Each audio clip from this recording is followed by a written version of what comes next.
All right, gonna do a lesson on does Satan have literal children? And the answer to that would be 1000% yes. This person who I know or known,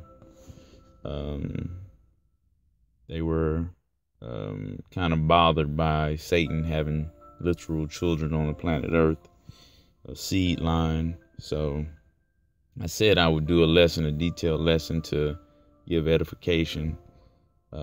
So that's what I'm gonna do, even though if they watch it or not, if they find it or not, I still wanted to do it. It was on my mind, my spirit, and I'm glad I had to look this detailed into the lesson and research it, so it can just go out for edification, so people can be more well equipped and understand what they're dealing with.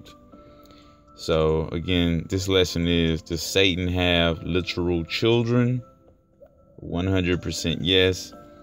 And the tools for this lesson, I'm going to use the King James Version Bible, the Targum, which is a translation from the Arabs of the Bible, which was prior to the King James Bible, the book of Enoch, the book of Jasher, and some online sources. Not too many online sources, just a few. So we're gonna start and break it down into sections. Probably gonna do like 2 or 3 parts of this. So this will probably just be part 1 and go into some the foundation of it. So on this section is gonna be the foundation of it, like what in the scripture gives you the foundation to say Satan has literal children. And we're gonna start in Genesis chapter 3 verse 15. We pretty much, everybody should know the backstory of the fall of man, how Eve got beguiled. She ate of the tree, gave it to Adam. He did eat, and these are some of the curses when the Most High came down and was looking for Adam and Eve. And he discovered that they ate of the tree, and he was giving out curses. And this was one curse for the woman and for Lucifer. Genesis chapter 3 verse 15. And I will put enmity, and that key word right there before we go on, just going to look up that key word, enmity. And prior to that, it says, and I will put enmity. So this is the Most High saying, I'm going to do this. I'm going to put a block in between something. And what is this block? What is the word enmity means? From the Strong's number H342. Enmity, hatred. Definition, enmity, hatred. So to simplify this, it would say, and I will put hatred in between thee, talking about Lucifer, and the woman, talking about Eve, and between thy seed, talking about Lucifer. And we're going to look up what this word seed means right here. Seed, Strong's number H2233. Seed, figuratively, fruit, plant, 6 sowing, time, posture, child, fruitful, seed, sowing time, seed, semen, offspring, descendants, children. So, and we understand Eve is not a tree, quote unquote. Lucifer is not a tree, quote unquote, etc., etc. So we understand Eve reproducing organs. You know, she's a female. She has a vagina. She has ovaries. So the seed that will go into her will produce a child.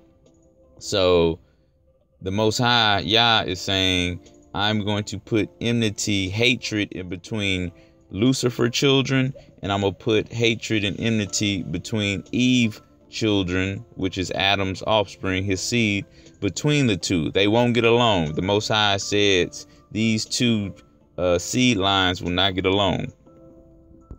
Okay, back to it. And between thy seed, Lucifer's seed, and her seed, Eve's seed, and it's not Eve's seed because women don't have seeds, it's Adam's seed. It shall bruise thy head, and thou shall bruise his heel. And the spiritual aspect of that is going all the way to Christ, who shall bruise the serpent head. But the children, the main point of this right now is for the children. They won't get along. These two families will not get along, and the Most High did that. And that was in the first part of verse 15. And I will put enmity. But we're going to check this out in the Targum.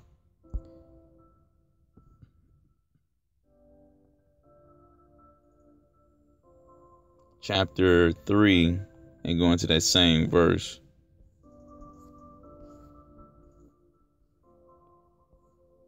Verse 15, if I can find it.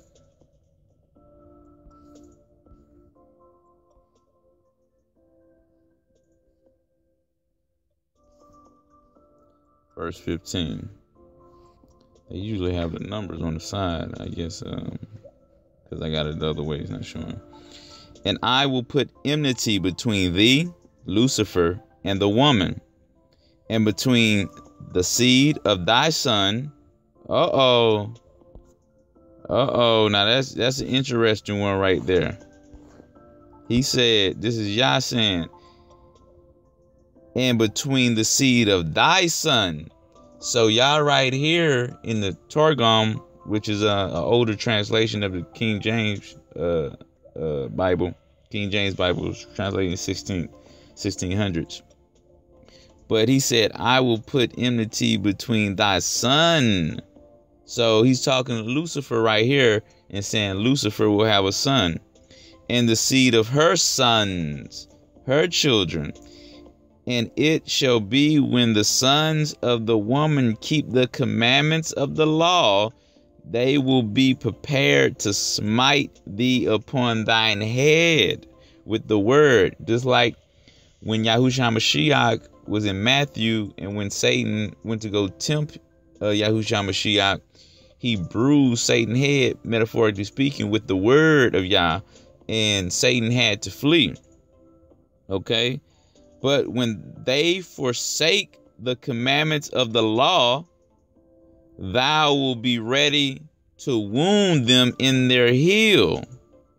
And that's, becoming a stumbling block and not being able to prosper in wickedness because they're far from the commandments and the statutes. Okay. Nevertheless, for them there shall be a medicine, but for thee there will be no medicine. And they shall make a remedy for the heel in the days of the king Mashiach. It's probably talking about Hamashiach from a Arab translation, Mashiach. It's probably talking about Yahushua Mashiach, because he's supposed to be the one to bruise the serpent's head. But so we got that about the seed, and it's literally talking about offspring. And the Targum goes in even more detail to say Lucifer is going to have a son. Okay, now we touch enmity, and we're going to touch enmity a little bit more before we go on, because the person I was speaking with, they were really troubled in their spirit for whatever reason. I don't know how Satan is presenting it to them, but they were very troubled in their spirit about not hating your enemy, and Yah, the Most High, don't condone that, just like in Matthew chapter 5. But that's talking about fellow Hebrew Israelites. It's not talking about for your enemies outside of your family, for the Hebrew Israelites. But this is just some examples, because Yah himself said, I will put enmity, and we can't avoid that and overlook that and be like, the Most High Yah did not say he was going to put hatred in between your seed, Lucifer, and Adam's seed. So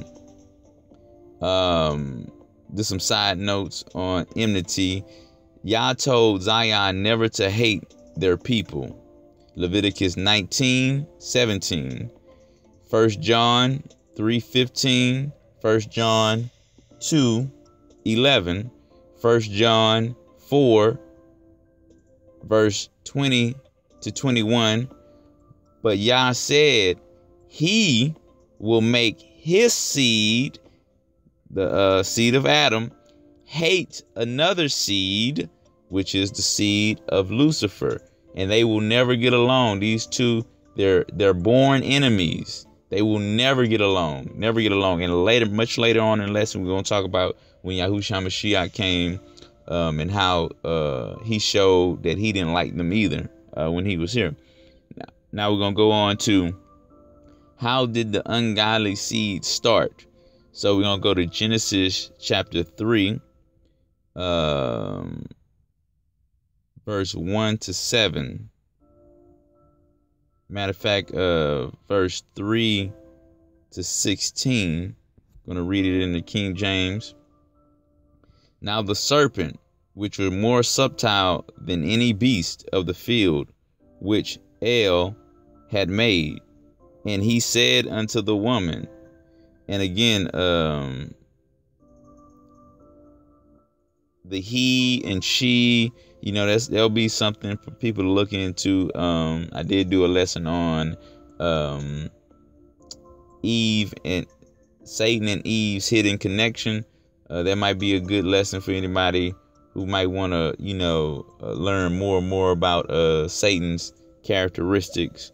But from this point on, I'm not going to really use he terms with Lucifer. But and Satan said unto the woman, Yea, hath Yah said, ye shall not eat of every tree of the garden? And the woman said unto the serpent, we may eat of the fruit of the trees of the garden, but of the fruit of the tree which is in the midst of the garden, Yah has said, ye shall not eat of it, neither shall ye touch it, lest ye die. Let's touch on what it says in the Targum.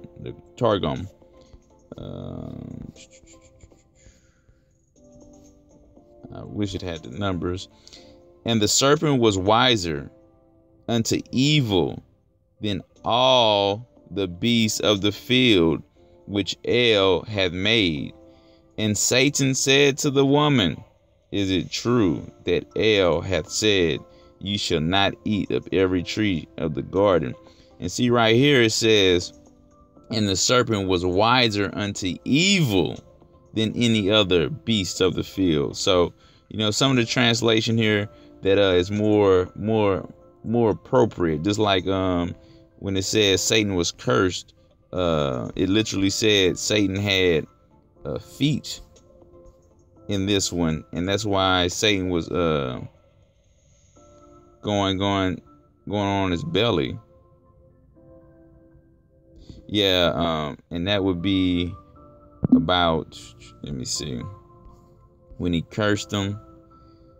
It said to the serpent. So that'll be verse 14. So verse 14, and El brought the three unto judgment, which was Lucifer, Adam, and Eve.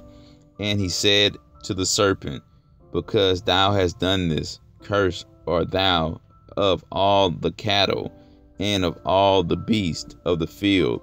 Upon thy belly thou shalt go, and thy feet shall be cut off, and thy skin thou shalt cast away once. Okay.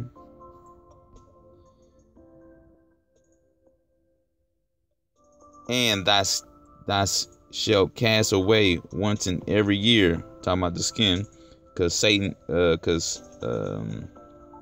serpents, snakes, they continuously shed their skin. And the poison of death shall be in thy mouth, right there, because they venomous, they poisonous. And dust shalt thou eat all the days of thy life. So this one right here really gives a better example and an understanding of what took place. But back to verse 3 in Genesis chapter 3. But of the fruit of the tree which is in the midst of the garden, YAH hath said, ye shall not eat of it, neither shall ye touch it, lest ye die. And the serpent said unto the woman, ye shall not surely die. For, see right here, you got to understand, like Satan was trying to do something here. When Satan went down to Eve, Satan had a plan. It wasn't just like, I'm upset, I'm just gonna be messy. Nah, Satan had a plan. Satan knew if Satan could get Eve to do some things that they were going to do together also, that certain things would be taking place. So Satan already knew, like, hey, if I do this, something gonna happen, something big gonna happen. Verse 5. For YAH doeth know that in the day ye eat thereof, then your eyes shall be opened, and ye shall be as gods, knowing good and evil. And when the woman saw that the tree was good for food, and that it was pleasant to the eyes, and a tree to be desired to make one wise, she took of the fruit thereof, and did eat, and gave it also unto her husband, and he did eat. Now let me go check this out. And this was verse 6. So in the garden, and her husband did eat. And the woman beheld Samael, Lucifer, the angel of death, and was afraid. Yet she knew that the tree was good to eat, and it was medicine for the enlightenment of the eyes, and desirable tree by means of which to understand. See, Eve didn't want to stay in the quote unquote, in a childlike state. You know what I'm saying? Like, and you see that with children. Like, the parents say, no, you can't do that, and they want to figure out ways to do what their parents knew that they wasn't ready for. And one thing is, like, you know what I'm saying, some children, around 12, 13, they want to go have sex or something. And the parents know that's not profitable for them to be doing that right now. And they go off and do it. And, their eyes have been opened. Certain aspects of their innocence have been lost. And she took of its fruit, and did eat. And she gave to her husband with her, and he did eat. Okay. And the eyes of them both were open, and they both knew that they were naked. And they sewed fig leaves together, and made themselves aprons. Okay, so this nakedness. Now, what is this like? This is more so what they know, what is naked about them. Most likely their sexual parts, their organs, their penis, her vagina, her breast, her sexual parts, their sexual parts. And we're going to see that in a little bit as it goes on, how something took place. Is not clearly saying what took place, but something took place in the garden that was not just they ate up some fruit and that was it. Some other stuff was going on here. Okay. And this is the same verse, but in the Targum. And the eyes of both were enlightened, and they knew that they were naked.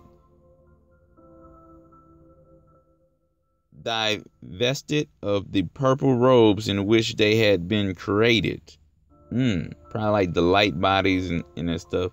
And they saw the sight of their shame, their privy members, her vagina, her breast, his penis, and sewed to themselves the leaves of figs. And figs are associated with high sperm count. So very interesting.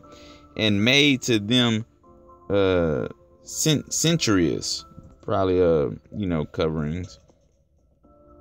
Okay, it's gonna be a long, detailed lesson because the person I was speaking to, they were very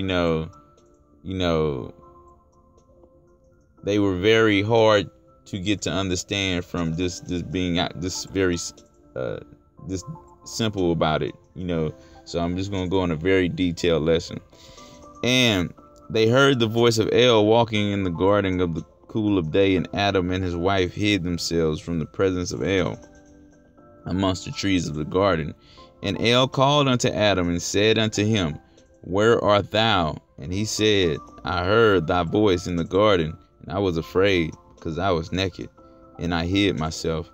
And he said, Who told thee that thou was naked? Hast thou eaten of the tree where I commanded thee that thou shouldest not eat?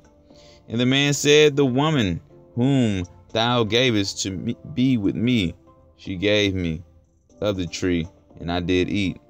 And El said unto the woman, What is this that thou hast done? And the woman said, The serpent beguiled me, and I did eat. Let me see what that is in there. She did eat.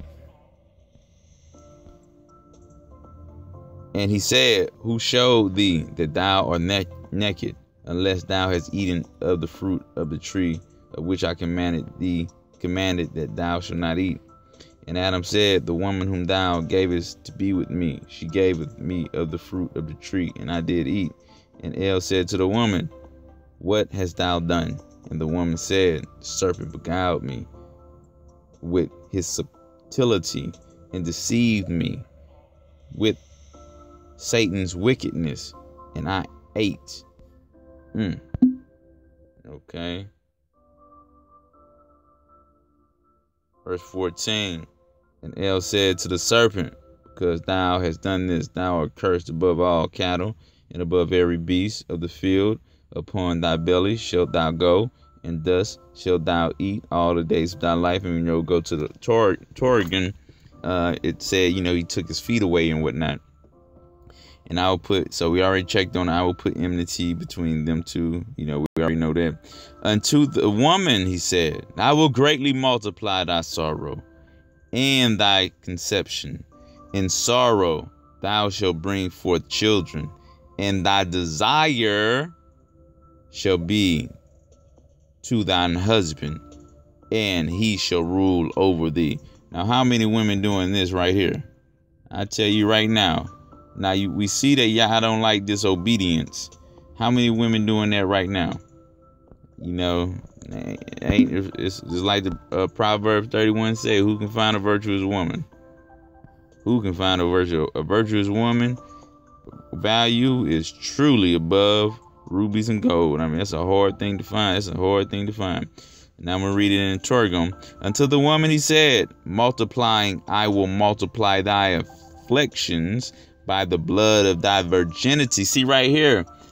See, let me finish reading it. And by the conception, thy conception in sorrow shalt thou bear children. And to thine husband shall be thy desire. And he will rule over thee unto righteousness or unto sin. So YAH right here saying you might have a righteous man over you and he gonna rule over you. But you also might have a wicked man rule over you because a vow has been made. That's why there's scriptures like Abigail. There's scriptures like for the unbelieving husband, for the wife can't leave him. She still got to do right by him. See right here, YAH is saying that a righteous man might be over you, or a sinning man might be over you. But you still gotta respect him. And there's women out here that will respect a sinful man rather than a godly man. They'll do a godly man all type of evil, but a wicked man, boy, they'll stay with that wicked man until death do them part. But a godly man, a godly man telling the truth. Oh no, you can't you know, but everybody got an answer for that. And these are some big sins, you know, these are felony sins, you know, people gonna pay for greatly. All right, so now we got the foundation of that, and especially in the Targum, where it says that Lucifer will have a son. A son. Okay, now we're gonna go. How did the we're at the how the ungodly seed started. So this is the start of it. Now we're gonna go to, and I think I was supposed to pay attention to verse 10. Because going back to this, we gotta look at the curses that YAH did to Eve. It was dealing with her sexual organs. It was dealing with her bringing forth children. And what is that dealing with a woman bringing forth children? Her vagina, her ovaries, her menstruation. So whatever took place in the garden, it had some sexual aspects to it. That's why when YAH punished somebody, he punished you according to what you're doing. You're greedy, he'll take everything from you. You're proud, he'll humble you, just like he did Miriam. You are a liar, and you seek to get reward for doing healings of YAH, just like with Elijah, or it was Elijah or Elisha servant when they went to go heal the king of leprosy. Elijah's or Elisha's servant was there when the king was healed of leprosy, and the man of YAH said, I don't want nothing from you, and the king was trying to give him some money, and they left. But the servant went back and said, the king, Elisha or Elijah said, we'll take the money, and YAH cursed him and put leprosy upon him. So YAH has a track record of doing just like what he did with David. He has a track record. You slept with somebody else's wife, somebody gonna sleep with your concubines. You know, you tried to, you know what I'm saying, you tried to kill somebody, your son gonna try to kill you. So the point is, YAH deals with you according to what you have been doing. And he cursed Eve according to her sexual parts. And when they did eat, when they did eat of the tree, they realized that they were naked, and they sowed fig leaves over their vagina and penis area, their private area. So the point is saying this: whatever took place in the garden, they had some sexual matters that took place, some child molestation on Satan's part took place. Satan molested Adam, Eve especially, and possibly Adam as well, but especially for sure Eve. There were some sexual things going on. I don't know the full detail, but the crime, the judgment that YAH issued was dealing with their sexual parts. Okay, now we're going to go to verses in Genesis chapter 3, verse 20 and 21. And Adam called his wife name Eve, because she was the mother of all living. And I was checking somebody about this, doing some further research, and it was interesting because right here, she's the mother of all living. Adam is not the father of all living, but Eve is the mother of all living. And I'm gonna touch on that a little bit more in the details about that, because of them seed lines. Satan had a seed that was put in Eve, and that's why she is the mother of both seed lines. Okay, and we're gonna read that. I'm gonna go back to this.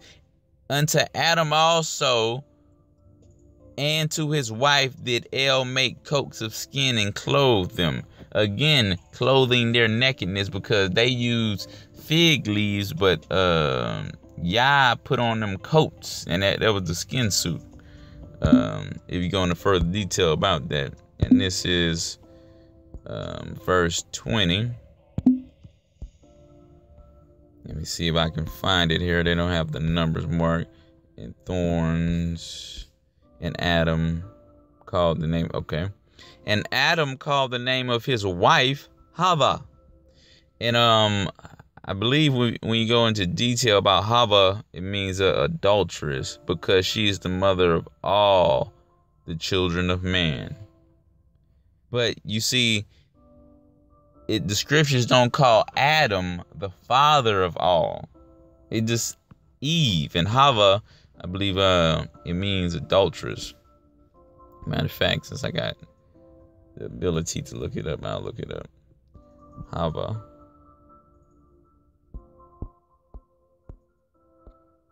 Hebrew meaning. Okay. Waiting for it to load. Going a little bit slow. Hava is Hebrew form of Eve. Eve originated in Hebrew, living and breathing. Okay, I think somewhere it said it meant adulteress. Let me see. Adulteress.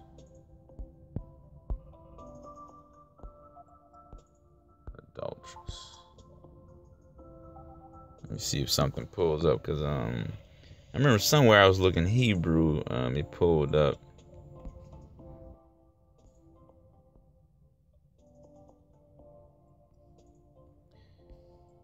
Does it come up? No, I don't think it. Maybe it was another one. It's okay. All right, and the next one would be the next one, 21. And El made to Adam and his wife vestures of honor from the skin of the serpent, which he had cast from him. Wow, that's interesting. This is my first time reading this. And, you know, to be honest,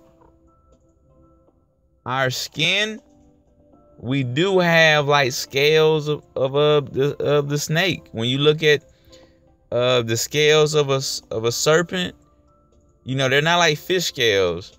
But if you ever go look at a serpent skin, our skin, and look at our skin, it is similar. Which he had cast from him. That's the shedding of that skin. Upon the skin of their flesh, instead of that adornment which he had been cast away, and he had clothed them. Interesting stuff right there. We got trapped. That's why we war with the flesh and the spirit war. We got the spirit of YAH warring with the flesh, and some of us, many of us, don't even war with the flesh. You know, mistreat people, do people wrong, getting all type of lasciviousness. And they love this flesh. Okay, now we're going to go to Genesis chapter 4. And probably just touch one or two verses at the beginning of that. Okay. And Adam, see right here, because it's talking about that seed. We're establishing the foundation of this, that Satan has seed. And especially in the Targum, which is older than the King James. Is much older translation than the King James Bible. It says Satan has a son, okay? And Adam knew Eve, his wife, okay? Knew means that, you know, have sexual relationship. And she conceived and bore Cain. Okay, now this is going to get very interesting here, because the way it's written, is like, okay, well, Adam knew, he laid with his wife Eve, and sometime later she conceived and bore Cain, and said, I have gotten a man from El. Interesting right here. Because how it should say is, I have gotten a man child from Adam. Adam put seed in me, and I conceived, and I bore this child, which is Cain. And we know the characteristics of Cain was of the evil one, of the wicked one, of the devil, of Satan, of Lucifer. Okay, now we're going to go to right here. We're going to go, okay, let's go to chapter 4. Chapter 4. And Adam knew Hava, Eve, his wife, who had desired the angel, Lucifer. And she conceived. See right here, it's a little bit different wording right here. And bore Cain. And she said, I have acquired a man, the angel of El. Uh-oh. There's a little bit more detail. Well, I should say there's much more details going on here, because Adam in the King James Bible knew his wife. He went into his wife. His rod went into his wife. And especially at that time, seed went in her. But she said, I have gotten a man child of El. Okay. Going back. Let me look up Lord El right here. Jehovah, unpronounceable vowel, proper name we got. Now I don't know if this is it might be a mistranslation right here, where from El. It might be. I'm not 100%. It might be though. It might be. And she, verse 2. And she again bore his brother Abel. And Abel was a keeper of sheep, but Cain was a tiller of the ground. Okay. And she again bore his brother Abel. And Abel was a keeper of sheep. Okay. But she didn't say, I have gotten another man child from what we would understand in this translation of El. And I think this might be a mistranslation. Okay. Now we're going to go to the Targum. And it was, and she added to bear from her husband Adam. See right here, it says, and she added to bear from her husband Adam his twin, even Habal, which would be Abel. And Habal was a shepherd of the flock, but Cain was a man working in the earth. Interesting stuff here. Who desired the angel? I have acquired a man, the angel of El, Lucifer of El. That's what I'm saying. Eve judgment was judgments on her sexual organs. That's what her judgment was. The menstruation, the pain of birth. These are sexual judgments. So it is clear. We probably don't know the full details of everything, but it is clear something sexual took place in the Garden of Eden. And Cain and Abel were two completely different mindsets. And that's very odd. And the scriptures say, I will put enmity between thine seed, Lucifer's seed, and Eve's seed. Abel didn't want to kill Cain, but Cain wanted to kill Abel. Lucifer was a murderer from the beginning, but not Abel. But Cain was a murderer from the beginning. The Targum goes into a bit more detail, but there's common sense details in the King James Version if you look for the details. Okay, now we're going to go to... Okay, I'm going to go to this condition. Now we understand that Eve in the Targum says she has gotten a man child from El, and in the King James that she has gotten a man child from the Lord. And then later on it says she gotten a child from Adam. Okay, that's very interesting. Why she just didn't say the same thing for both occasions? She just said it for the one occasion, not both occasions. Okay, now this is super thick condition. And if I'm not saying it right, you see it there.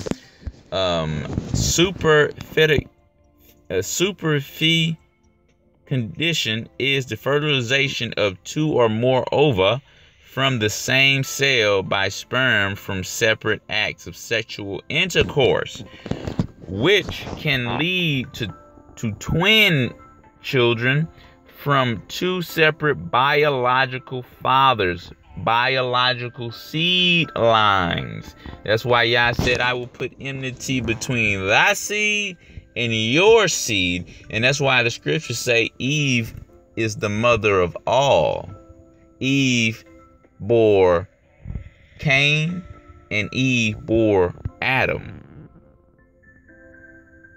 The term superfecundation is derived from fecid, meaning the ability to produce offspring.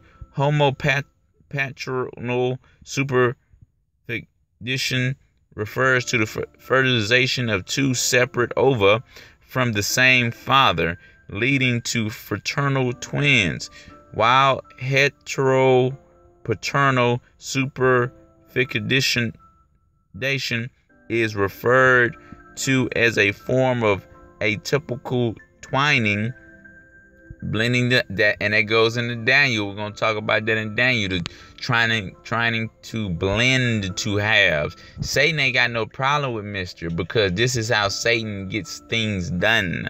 Satan loves the mixing, and the mixing is only to establish Satan's seed to destroy the royal seed.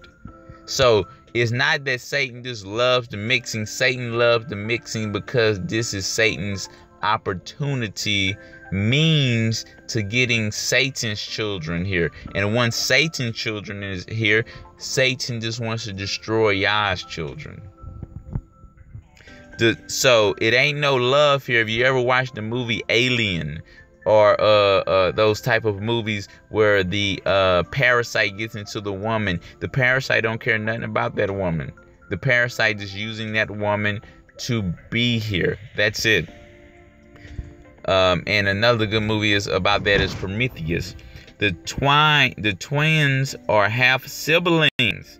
Superfecundation, while rare, can occur through either separate occasions of sexual intercourse or through artificial insemination.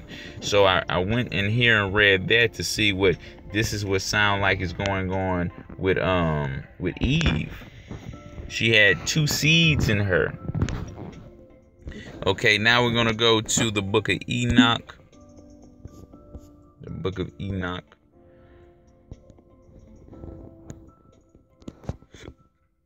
And that's going to be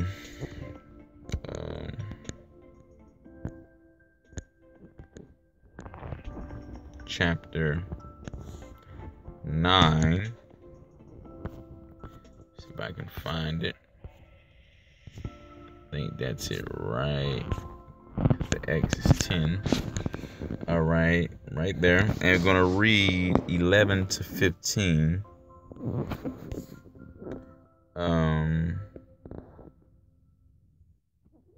Is there 11 to 15?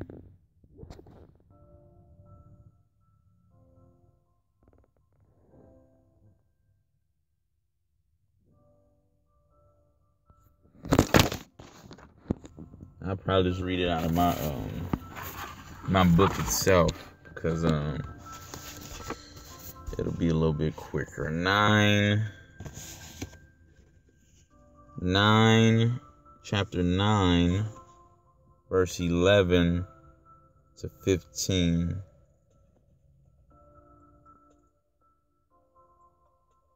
No, I might have read.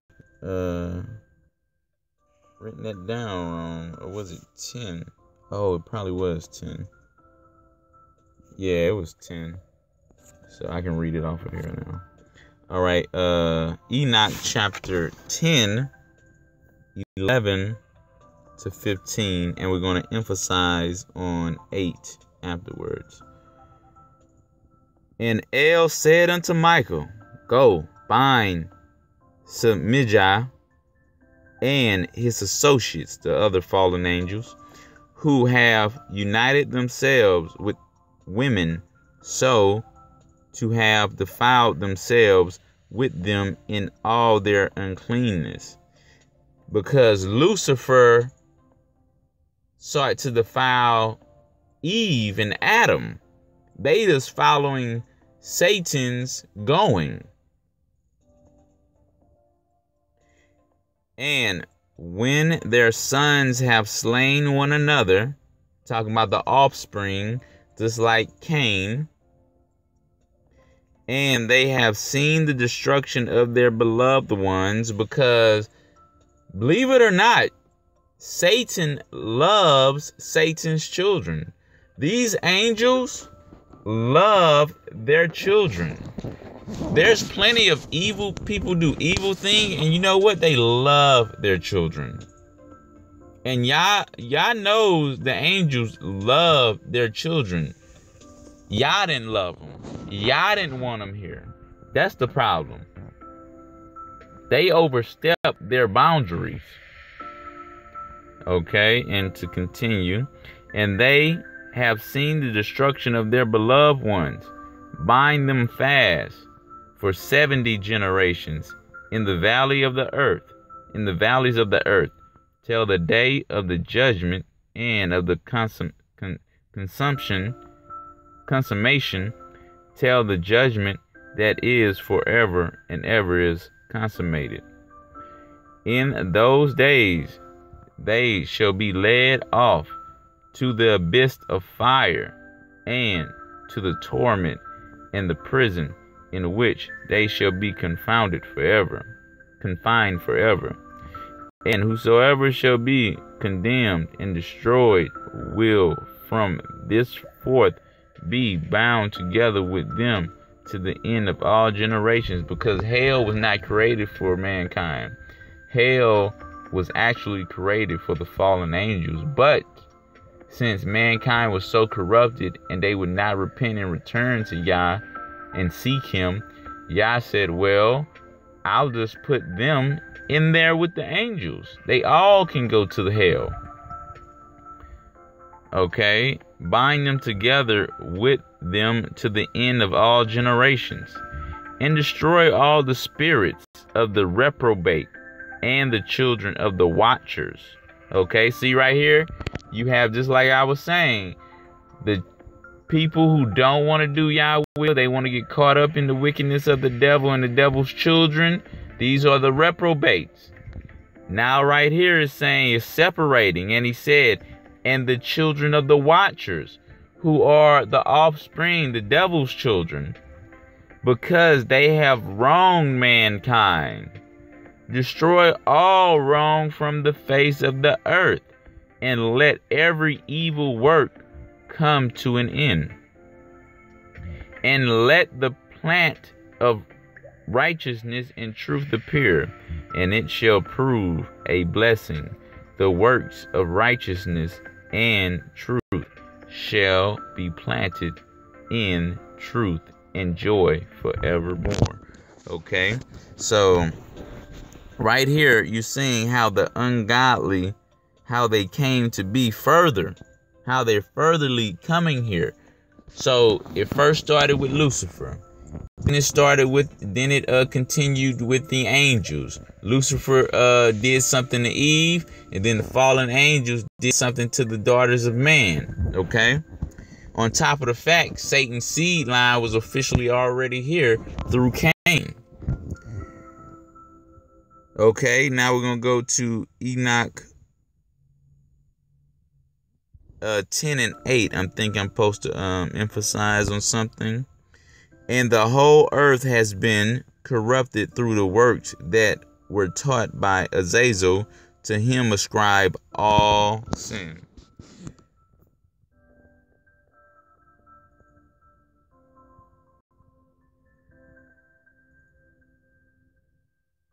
Oh, no.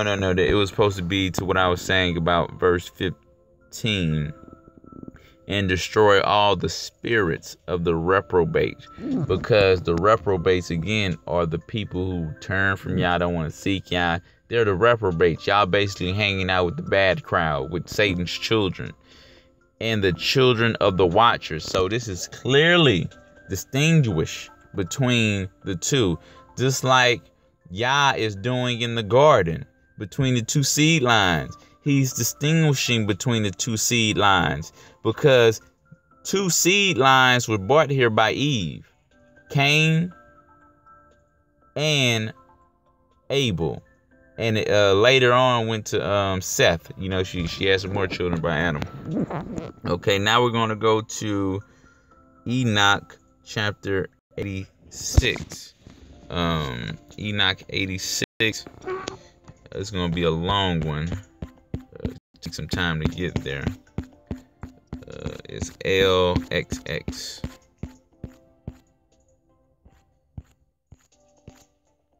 I would try to get there another way, but there's no other way to get there on this app. Okay. Just looking for LXXX.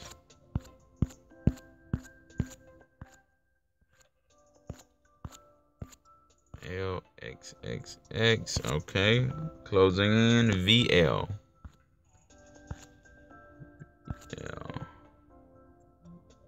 Okay, I think that's it right there. Yep, that's it. All right, and this is going to go over the further detail of the foundation of the devil's children. How it goes into a little bit more detail on how the Lucifer and the fallen angels, the lustful angels, got this thing started. Okay, so we're going to read this. This is at the bottom, LXXXVL. And again I saw with mine eyes as I slept.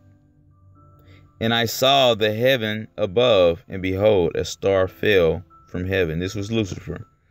And it arose and eat and pastured among those oxen. Just talking about YAH's children, Adam's children. And after that I saw a large and the black oxen. Let me read that. And after that I saw the large and the black oxen, and behold, they all changed their stalls and pastures and their cattle, and began to live with each other. And again I saw in the vision, and looked towards to heaven, and behold, I saw many stars descend and cast themselves down from heaven to the first star. See right here. So Satan has gotten Satan's seed line started, and then Satan is like, hey, why don't y'all come down here with me? You know, y'all can have some of these Adam wives and these corrupted fleshes. Y'all can come have some of this. And the rest of the stars, the fallen angels, came down to Lucifer. Okay. And behold, they all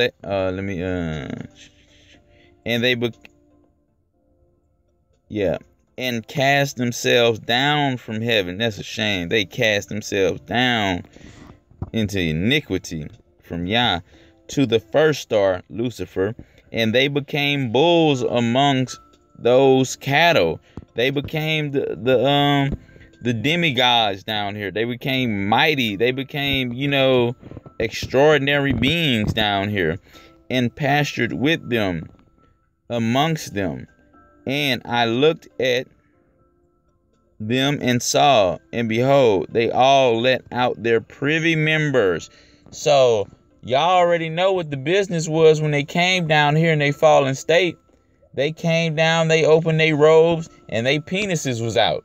Because why? They were ready to fornicate with the daughters of Adam, with the corrupted flesh.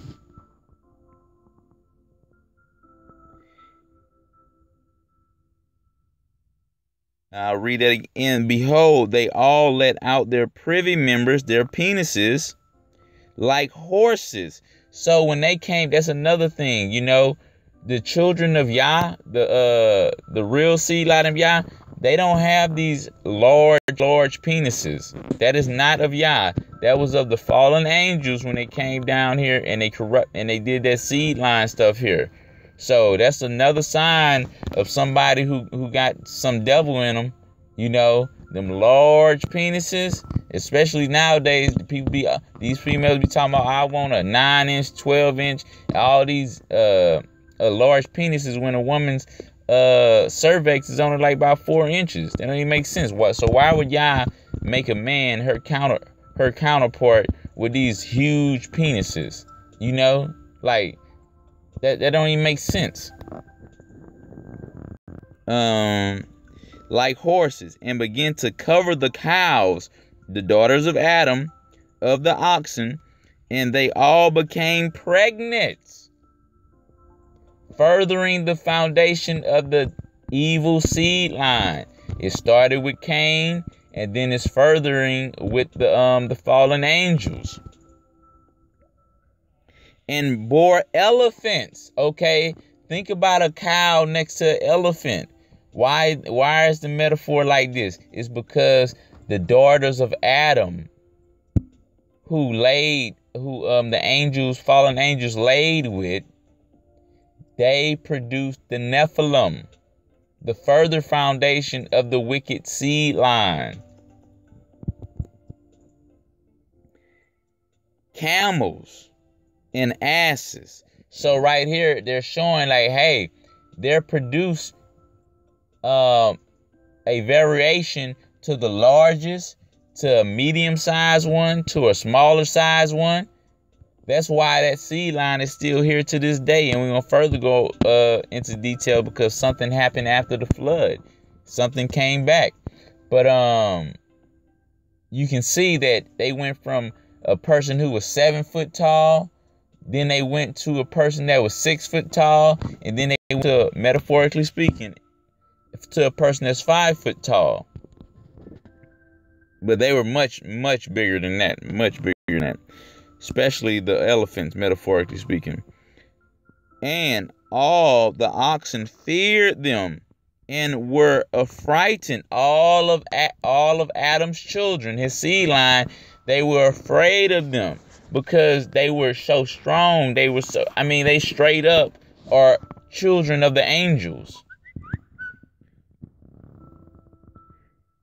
The oxen feared them and were affrighted at them, and began to bite with their teeth and to devour and to gore with their horns. And they began, moreover, to devour those oxen. See, they become violent, just like Cain was. They got that violence in them. Show me in the Bible where Adam is acting like that. Show me in the Bible where Seth is acting like that. It's that unclean, unholy mixture that was not supposed to come. And then you got evil intents. Imagine having intercourse with somebody and you got evil intents when the man got evil intents when he put seed in the woman. The woman got evil intent when she's receiving the seed. That's why the scriptures say, especially in the Targum, it says Satan was wiser to do evil. So when he corrupted Eve, Satan already knew something bad was about to happen. I'm looking forward to something bad happening. Verse 6, and they began, moreover, to devour those oxen, Adam's children, and behold, all the children of the earth began to tremble and quake before them, and to flee from them. Look at that. We already an hour in, and it's going to be a detailed lesson. Now we're going to go to Genesis chapter 6, verse 1 to 7. Genesis chapter 6, 1 to 7. So now we see in the foundation, we see it from Cain's perspective, that ungodly seed, and then we see it from the rest of the fallen angels coming down here and they creating. So they all came down and met with that first fallen star, which was Lucifer, and they all did the same thing. But Lucifer did it the worst. And it came to pass when man began to multiply on the face of the earth, and daughters were born unto them, that the sons of El, talking about the fallen angels, saw the daughters of man, that they were fair and beautiful, and they took them wives of all which they chose. And El said, my spirit shall not always strive with man. Talking about the seed line of Adam, not Lucifer's seed line. Talking about Adam's seed line. For that he also is flesh, yet his days shall be 120 years. There were giants. The bulls, because the bulls came down to lay with the daughters of man, the cows, with the large privy members, and they bore unto them elephants, camels, and asses. And there were giants in the earth in those days. The children of the devil, the children of the angels. And also after that, when the sons of El came in unto the daughters of man, and they bore children to them, the same became mighty man. The same became mighty man. And remember that word mighty. We're going to talk about that all through this lesson. Mighty. It don't got a Strong's definition to it. No, that's earth. Let me see if no, I don't go. Which were of old, man of renown,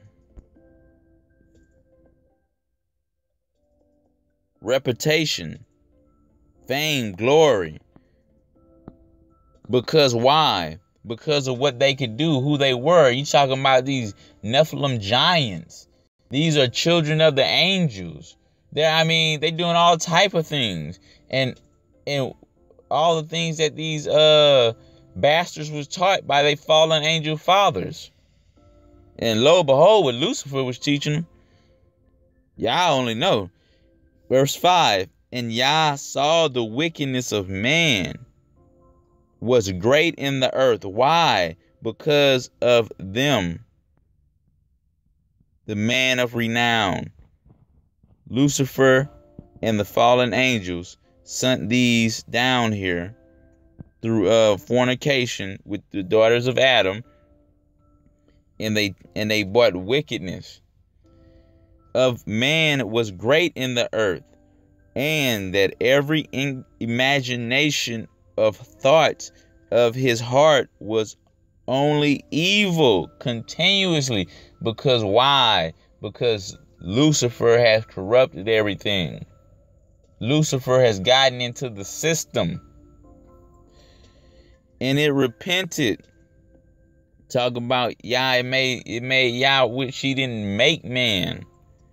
And it repented El that he had made man on the earth, and it grieved him at his heart. That's a shame. Y'all didn't deserve that. Now we're gonna go to verse 6. Let me go to 6. Chapter 6. Verse 1 to 7. And the sons of the great saw the daughters of man were beautiful, and they painted and curled, walking with revelation of the flesh. See right here, because they were corrupted. Lucifer had corrupted them because Lucifer was in the system. And with imagination of wickedness, that they took them wives of who they pleased.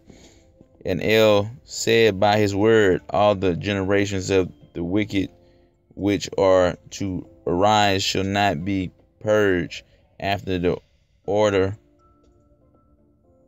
of judgments of the generation of the deluge, which shall be destroyed and exterminated from the midst of the earth world. I have not imparted my holy Ruach to them, or placed my Holy Spirit in them. Talking about the Nephilim, the children of the devil. See right here, y'all keep making it clearer and clearer. I didn't put my spirit in them. That's why the scriptures say a tree bear fruit. A wicked tree cannot bear good fruit. A good tree cannot bear wicked fruit. Y'all making it clear. My spirit not in them children of the devil. That seed line, my spirit not in. I have I not imparted my holy Ruach to them, or placed my holy Ruach in them, that they may work good works.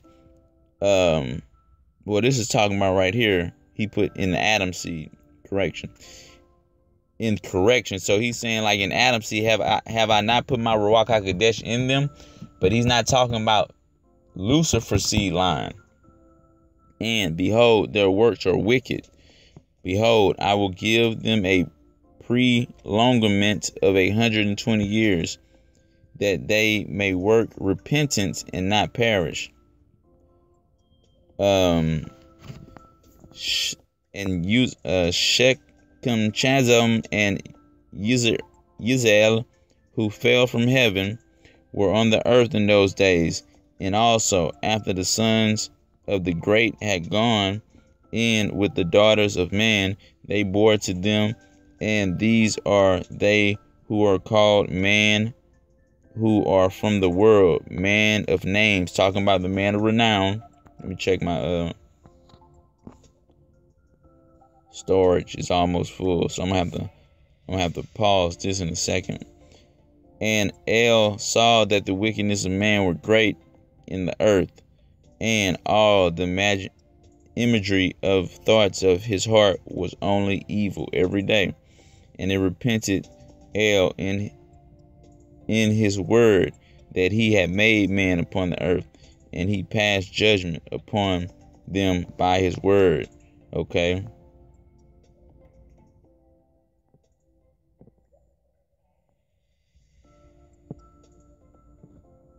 Let me pause this. All right, continuing. Now we're in Enoch chapter 6.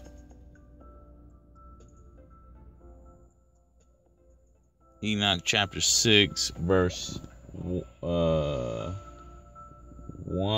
to 7. Okay. Going to go on. And this is the precept with the book of Genesis chapter 6, 1 to 6. So this stuff is just not lining up. It's lining up. Enoch chapter 6, verse 1 to 6. And it came to pass, when the children of man had multiplied, that in those days were born unto them beautiful and comely daughters. And the angels, the fallen angels, the fallen stars, the bulls with large privy members, is in the book of Enoch. And the angels, the children of heaven, saw and lusted after them, and said to one another, Come, let us choose us wives from among the children of man, and beget us children. So you got to think about this. That's why I was talking to that person talking about Satan don't have a wicked seed line. YAH seed line came through Adam and Eve, which was Abel, Seth, etc., etc. Satan wicked seed line came here because they laid with the children of Adam, with the daughters of Adam. So they were in fact here, and they in fact had children. They're called the Nephilim. They're called giants. We don't talk about that, go into great detail about that. But they actually have a seed line. Cain. And the angels of heaven saw and lusted after them, and said one to another, Come, let us choose us wives from among the children of man, and beget us children. And Shazah, who was their leader, said unto them, I fear ye will not indeed agree to do this deed, and I alone shall have to pay the penalty of a great sin. So they already knew this was wrong. And they all answered him and said, Let us all swear an oath, and all bind ourselves by mutual imprecation. And this is another thing about oaths. You know, people be making oaths, vows, and they don't honor them 1 minute. They barely honor a vow for 30 days. You know, these angels understood how powerful, because it's the rules of everything. It's just the rules embedded in everything.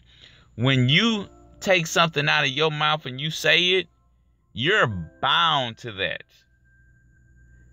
The only a head can disavow that, like in Numbers 30, I believe. If a husband hear his wife make a vow and he disavow it, he can disavow that.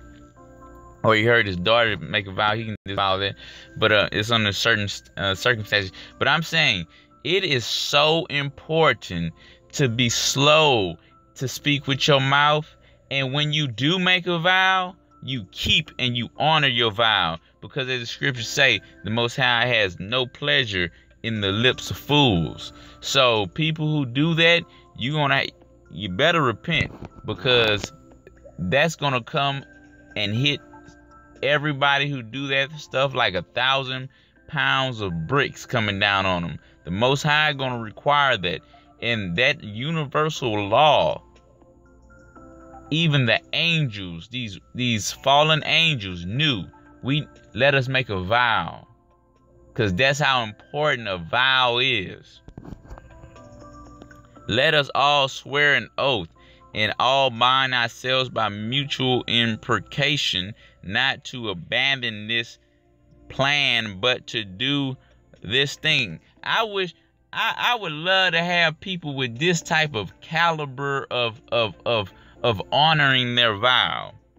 They said through thick and thin, we're gonna honor our vow. And anybody who try to back out of, hey, you're bound by universal law, because you made a vow. Now this, even though they're doing some wickedness, great wickedness, at least they are honorable in honoring their vow. Okay, and reading on. That's a shame when wicked angels do better than the people the Most High put the Spirit on. It's a shame. They don't care. Verse 5. Then swear they all together and bound themselves by mutual imprecation upon it. And they were in all 200 who descended in the days of Jarad on the summit of Mount Hermon. That Mount Hermon. And they called it Mount Hermon because they had sworn and bound themselves by mutual imprecation upon it. See right there? And that's lining up with Genesis chapter 6, 1-7, and Enoch chapter 6, 1-7, lining right up. And now we're gonna go on to the next part of this. So we done touched on the foundation of this. We done touched on how did the ungodly seed start. Now we're going to touch on how YAH sought to end the ungodly seed. And we're gonna go back to Genesis chapter 3. And let me see if I can go Well, I already read it there. So in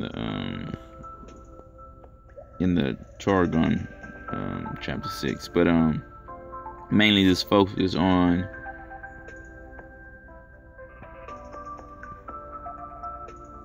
verse Genesis 6, chapter verse 6, verse 7. And it repented YAH that he had made man on the earth, and it grieved him at his heart. That's a sad thing. It grieved him. Look at that word, grieve. Because a lot of people don't look at YAH pain. They just do their evil. They don't care about YAH pain. I know some myself that don't care about YAH pain. Don't care about nobody pain. They just they love to torture. They love to take the ways of Cain, of Satan. Grieve, to hurt, pain, grieve, displease, vex, wrex, to hurt, pain. This is all things YAH is experiencing. Hurt, pain, vex, torture.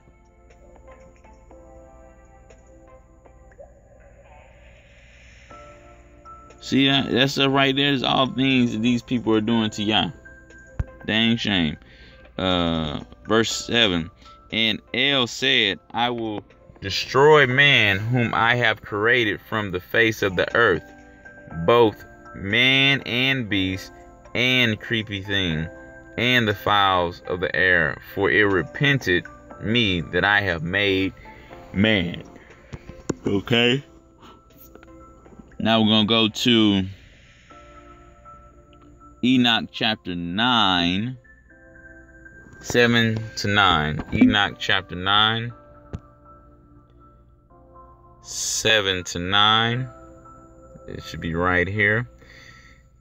7 to 9. And Shajah, to whom thou hast given authority to bear rule over his associates, and they have gone to the daughters of man upon the earth, and have had sex with them, with the women, the daughters of Adam, and have defiled themselves, and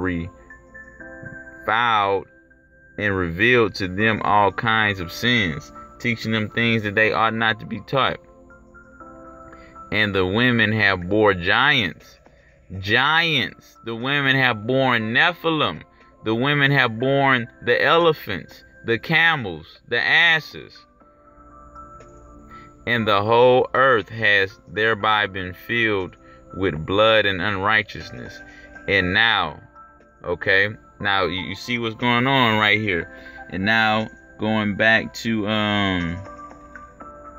Genesis.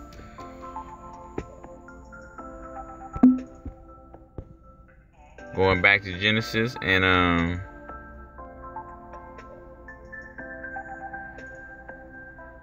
we know the story of Noah, when he told him to build the boat. And just like it said in Genesis 6:22, thus did Noah according to all that El commanded him. Okay, and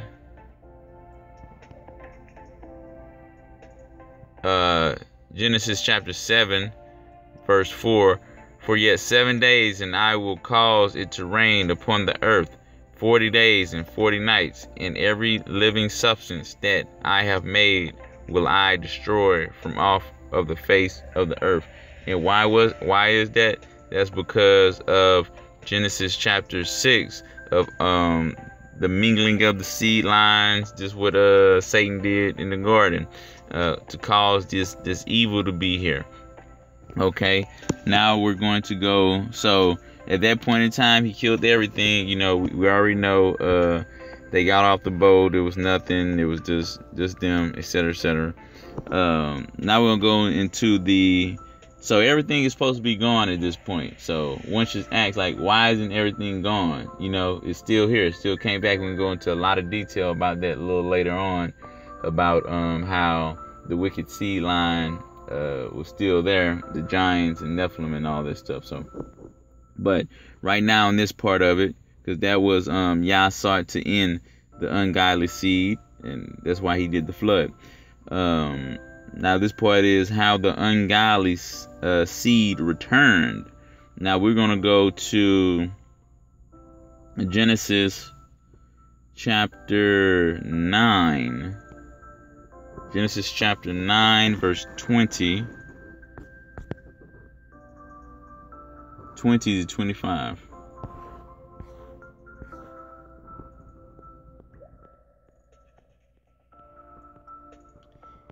And Noah began to be an husbandman, and he planted a vineyard.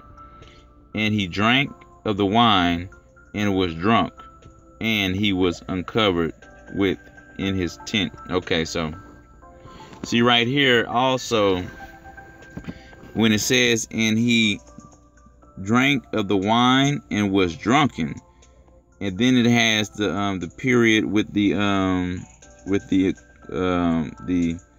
comma. So that's talking, when that takes place, that's talking about a new sentence that's related but it's different, has started. So you got two different things going on over here. He drank some wine, he got drunk, and something separate happened, and he was uncovered within his tent. So it wasn't that, and this is flat out tell it, it wasn't that he was uncovered, it was his wife that was uncovered in his tent. Talking about somebody uncovered his nakedness, somebody uncovered his wife. They went into his wife. And Shem and Japheth took a garment, verse 22, and Ham, the father of Canaan. Okay, so Ham is the father of Canaan. So now we're really going to get into some details right here, some interesting stuff that a lot of people might not know. And Ham, the father of Canaan. Let's look up Canaan. What's Canaan? Canaan, a son of Ham, also the country inhabited by him. Canaan, lowland, the fourth son of Ham. See right in A right here, it said the fourth son of Ham. We gotta look details into this, because this might shock some people that this might be wrong right here. The fourth son of Ham, and the progenitor of the Phoenicians and various nations who people the sea coast of Palestine. So the Phoenicians and Palestine. And you remember, where was Goliath for? He was a Palestinian. The land waste of Jordan, people by the descendants of Canaan, and subsequently conquered by the Israelites under Yahusha. Okay, so that's Canaan. Okay, going back to it. And Ham, the father of Canaan, and we're going to go into some more details about this. Ham, the father of Canaan, saw the nakedness of his father, and talking about he saw the nakedness of his mother, his own mother. The nakedness of Noah was his wife, and told his two brethren without. So he told his two brethren, like, he committed some sexual sin. Why are all these things starting with sexual sin? Just like in the Garden of Eden, some sexual sin took place, and now after the flood, what took place? Some sexual sin with a woman, and it happened to be his mother. And it further go into details as part of the law. I believe that's in Deuteronomy, that father's nakedness. I'll pull it up right now. Nakedness. Where is it? It is, and thou shalt not as much the naked. Yeah, in Leviticus 18, it goes into detail what that nakedness is. It's talking about going into somebody, having sex with them. Somebody else's, like, somebody having sex with your wife. They going into your nakedness, and that happens all the time. Probably happening right now. And okay, so Cain defiled his mother. Verse 22, verse 23, and Shem and Japheth took a garment and laid it upon both of their shoulders. Okay, so Cain and Japheth are looking opposite direction of their mother, and they're walking backwards, and went backwards and covered the nakedness of their father. They covered their mother that was naked. And their faces were back and they saw not their father's nakedness. And Noah awoke from his wine. So Noah was he is not a sin to drink wine, but he was intoxicated to the point where he had to go to sleep, and knew what his younger son had done unto him. He knew that his younger son has committed this lewd act by I don't know how it took place, but he laid with Noah's wife. Ham laid with his mother. And this is, see what's going on here. Pay attention to this though. So Noah knew what took place, and he said, "Cursed be Canaan."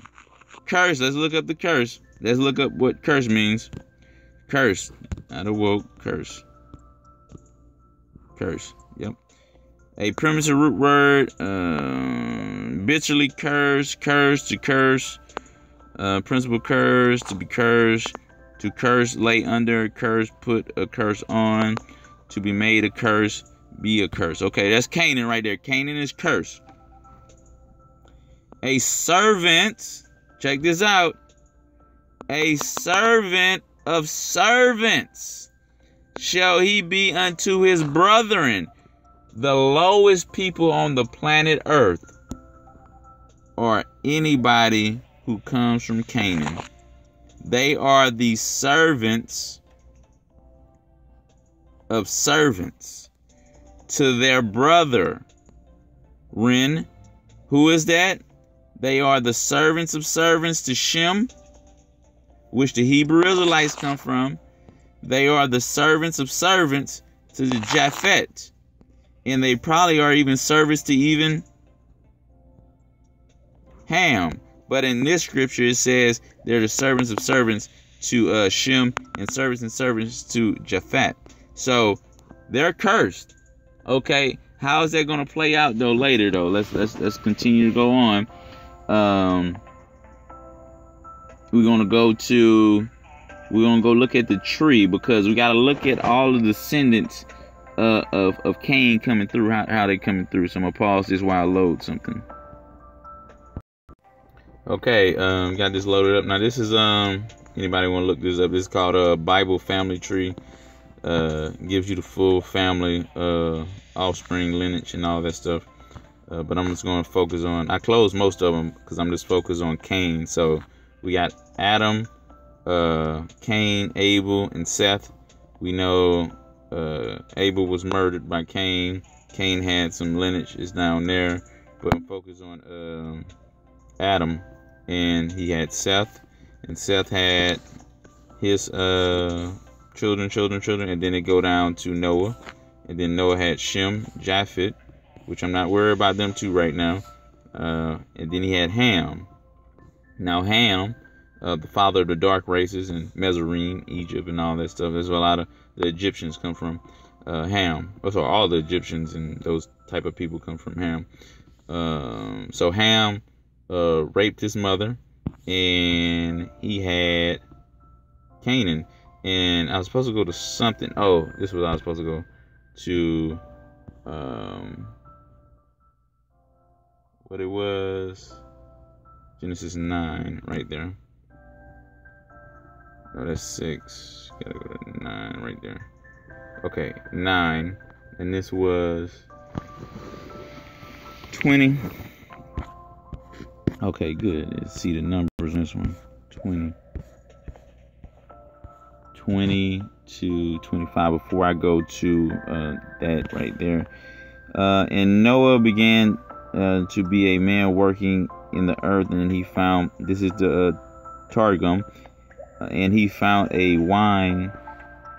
vine which the river had brought away from the Garden of Eden, and he planted it in a vineyard, and it floated in a day, and its spring became ripe, and he pressed them out, and he drank of the wine and was drunken, and he made himself naked in the midst of the tent. Okay, you know, him and his wife could have been having sex. I don't know. That's possibly, but you know, afterwards, you know, he was just so moved by the wine that, he went into a deep sleep or whatever. And Cain, the father of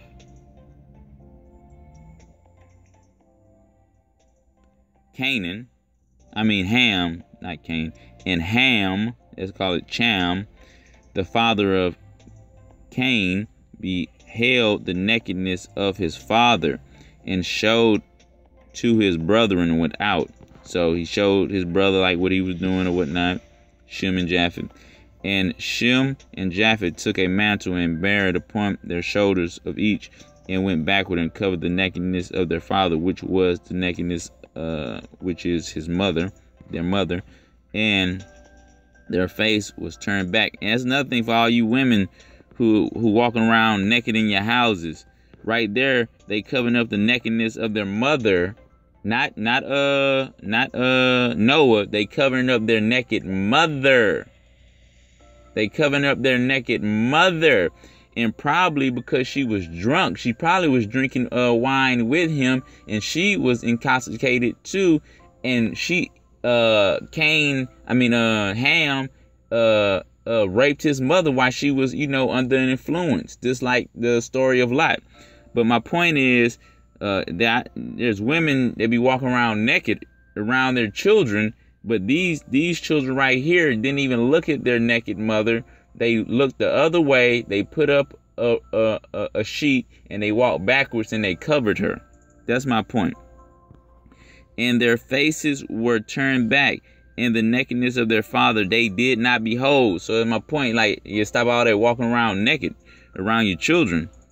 And Noah awoke from his wine and knew by the relation of a dream. So while Ham was raping his mother, Noah had a dream about it.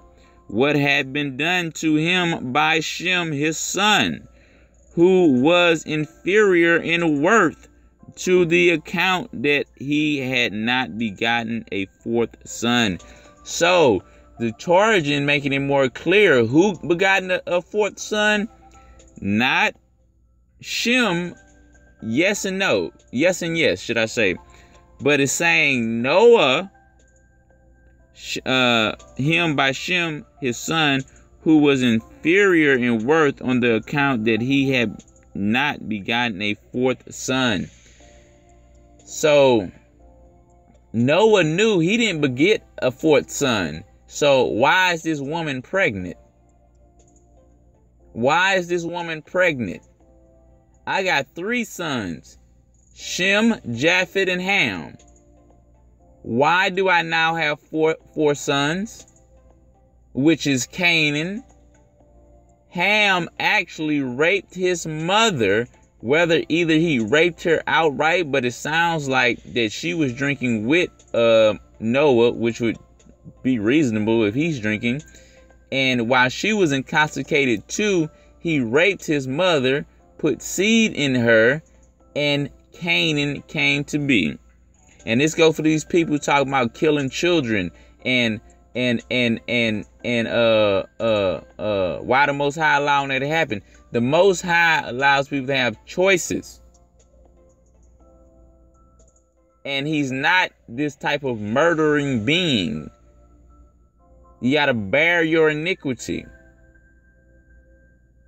Because that was brought here. He could have killed Canaan right here, but he didn't.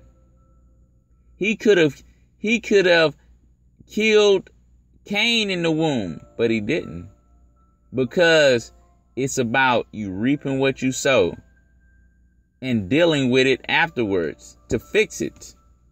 Some people don't even want to do that, but nevertheless, Ham raped his mother, and Noah's like, I got a fourth son now. And he knew what happened.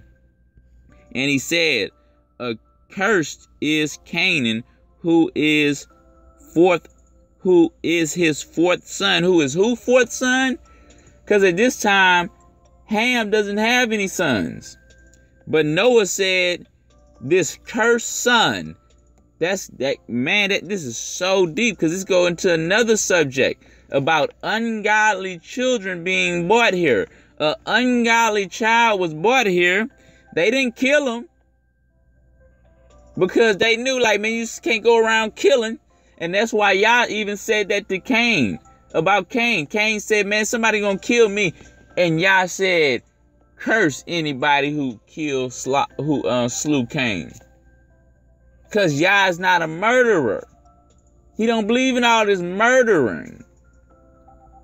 Now, when it come time to sanctify some stuff, he gonna put some stuff out. But outright murdering, just the murder, he don't believe in that. And that's why he said, don't nobody kill Cain. Even though he wicked and evil, don't nobody kill him. Look about Lucifer. Huh?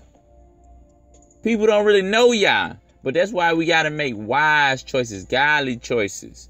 And when we hear Yah, and when Yah ministers unto us, and we got to seek to get ministry from him and hold on to what he say. You know, not get caught up in our feelings, because when we get caught up in our feelings, we make horrible decisions. Just like Ham did right here. Just like so many other people do. And Noah said, a curse is Cain, who is his fourth son. But Noah ain't supposed to have a fourth son. So that fourth son is who Ham put seed into Noah's wife. And it indirectly became his fourth son. A serving servant shall he be to his brethren. Look at that. Look at that. Look at that. All right. Now we're going to go to this family tree stuff.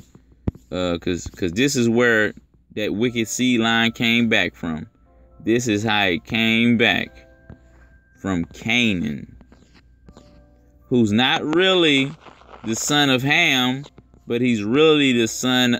Well, he is the son of Ham, but it was by Noah's wife that Cain came to be.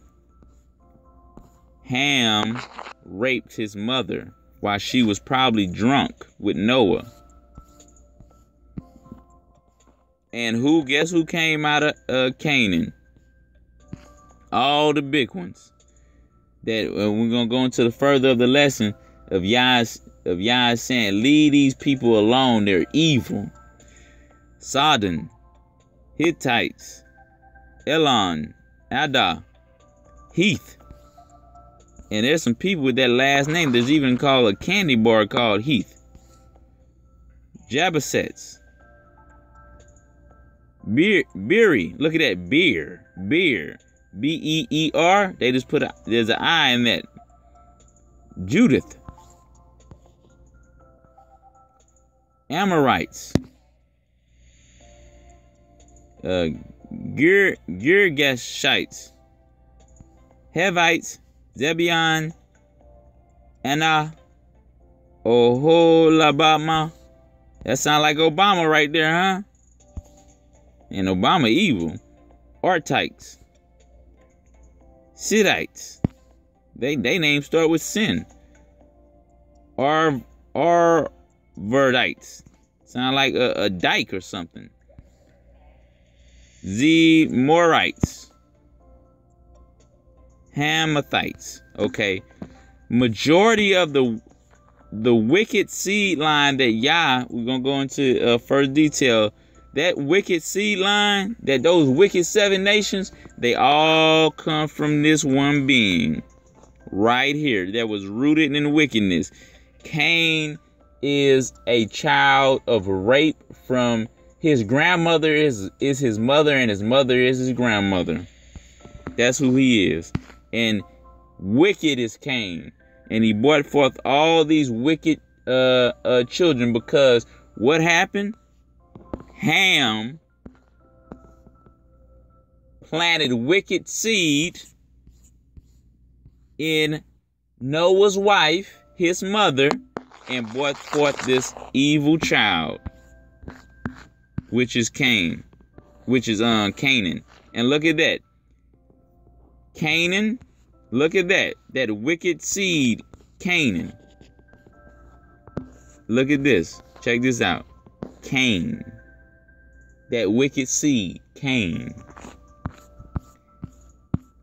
And what is called? What his name? Canaan. Canaan. Look at that. Okay. Moving on. Now we're gonna go to where were we?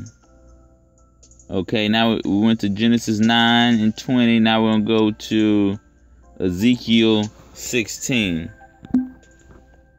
Ezekiel 16.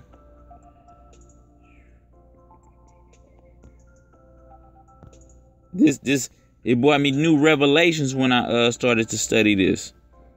I'm glad this person, quote unquote, it didn't matter if I bring out the truth. I'm bringing out the truth, and they'll still deny it. But I'm glad they did that in the aspect of now I'm super sharp in this subject. I knew I was right already. You know what I'm saying? Because studies show that self-approved, but this is going to even more information. Okay, but this is Ezekiel chapter 16, 1-6, and I'm bringing this out to show that wicked seed line that was here, that YAH said that they would have enmity between the two. I'm gonna bring that go back to Genesis chapter 3 verse 15, and he said, let me highlight that, and I will put enmity between thee and the woman, Lucifer, and I will put enmity between Lucifer and the woman, the women of Adam, and between Lucifer's seed and her seed. And let's see how that plays out. This is how it plays out. Let's see how it plays out. Ezekiel chapter 16, verse 1-6. And again the word of El came unto me, saying, Son of man, cause Jerusalem to know her abominations, and say, Thus said El unto Jerusalem. See, YAH is about to remind you of your birth, of how all this stuff started. He doing this to hopefully humble you, but yeah, that didn't work. Thy birth and thy nativity is of the land of Canaan. Thy father was an Amorite, and thy mother a Hittite. These Canaan people, talking about the land mass, because Canaan stole the promised land. That promised land that they stole was supposed to be for the Hebrew Israelites, and we're going to talk about that later on. That's why Yahusha was cleansing, was getting that unclean seed line out of the promised land, because they stole the promised land. Okay, verse 4, and as for thy nativity, the inception, in the day that thou was born, thy navel was not cut, neither was thou washed in water to supply thee. Thou was not salted at all, nor swindled at all. None eyed pitied you. This is why. Why? Because of the enmity of Genesis chapter 3 verse 15. None eyed pity thee to do any of these unto thee, to have compassion upon thee. Why? Because of the enmity between the seed lines. They didn't give a dang about you. In the land of Canaan. You just wasn't anywhere. You was in the land of Canaan. Okay? Okay, moving on. But thou was cast out in the open field to the loathing of thy person. Let's see what this say, to the loathing of what that loathing talking. Not pitied. Loathing. None I pity thee. Loathing. Well, abhorrence. Just abhorring it. Just get away from us. They loathe you of thy person. What they talking about right here? Thy person. Soul, self, being, that individual. In the day that thou was born. Let's see what's saying right here. The day that thou was born. Brought forth, etc., etc. Okay. And then verse 6. And this is to verse 6. And when I, Yahushua, passed by thee, and saw thee polluted in thine own blood. Why? Because Genesis chapter 3, verse 15. They don't like you, and they gonna show you. And Yah put it in their hearts to do that. He don't want them two seed lines mingling together. It ain't gonna be none of that. And I said unto thee, when thou was in thy blood, live. Yea, I said unto thee, when thou was in thy blood, live. But the main point about this was about none I pitied thee. That was the main part. Okay, now we're going to go to Deuteronomy chapter 7. Deuteronomy chapter 7, verse 1 to 5. Deuteronomy chapter 7, verse 1 to 5. When thy YAH shall bring thee into the land whither thou goest to possess. And what land was that where you were supposed to possess? What was your land? That stolen land that Canaan, the descendants of the Canaanites, stole. And hath cast out many nations before thee. The Hittites, Canaan. The Girgashites, Canaan. The Amorites, Canaan. The Canaanites, Canaan. The Perizzites, Canaan. And the Hivites, Canaan. The Jebusites, Canaan. 7 nations greater and mightier than thou. And this is where the wicked seed line continued. In the lineage of Canaan. This is where Satan bought back the giants, the wicked. This is where Satan bought back the wicked seed line through the line of Canaan, and they became 7 powerful wicked nations full of mingled seed. And we're going to talk about that in much more details of how that played out. And this is why Yah said, don't get with these 7 nations. Matter of fact, they're stealing everything from you. In order for Zion to get to the promised land, these thieves had to be kicked out. These thieves had to be put out. And when thy YAH shall deliver them before thee, thou shalt smite them. He said, kill them. Let's see what smite talking about.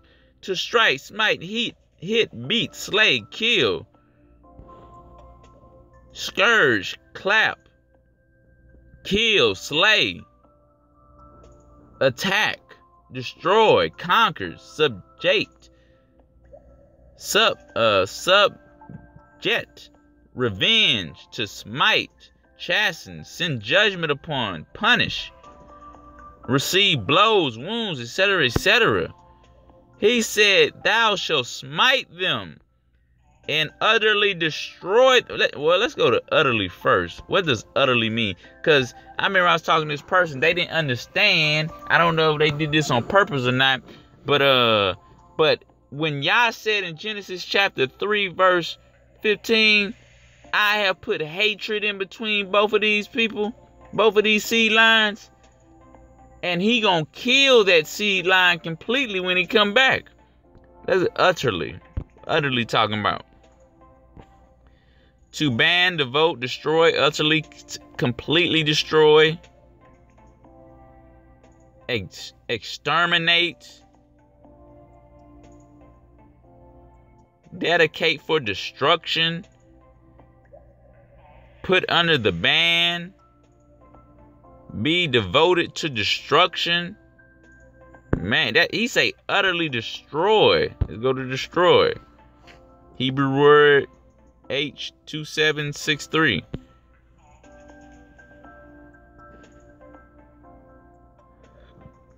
similar stuff, exterminators, stuff like that. He say utterly destroy. You make sure you destroy them. Thou shalt make no covenant with them. You ain't supposed to be making no marriages with these devils. They are the devil. He say don't make no covenant with them and do what? Nor show them mercy. He say don't show them mercy. Don't show them mercy.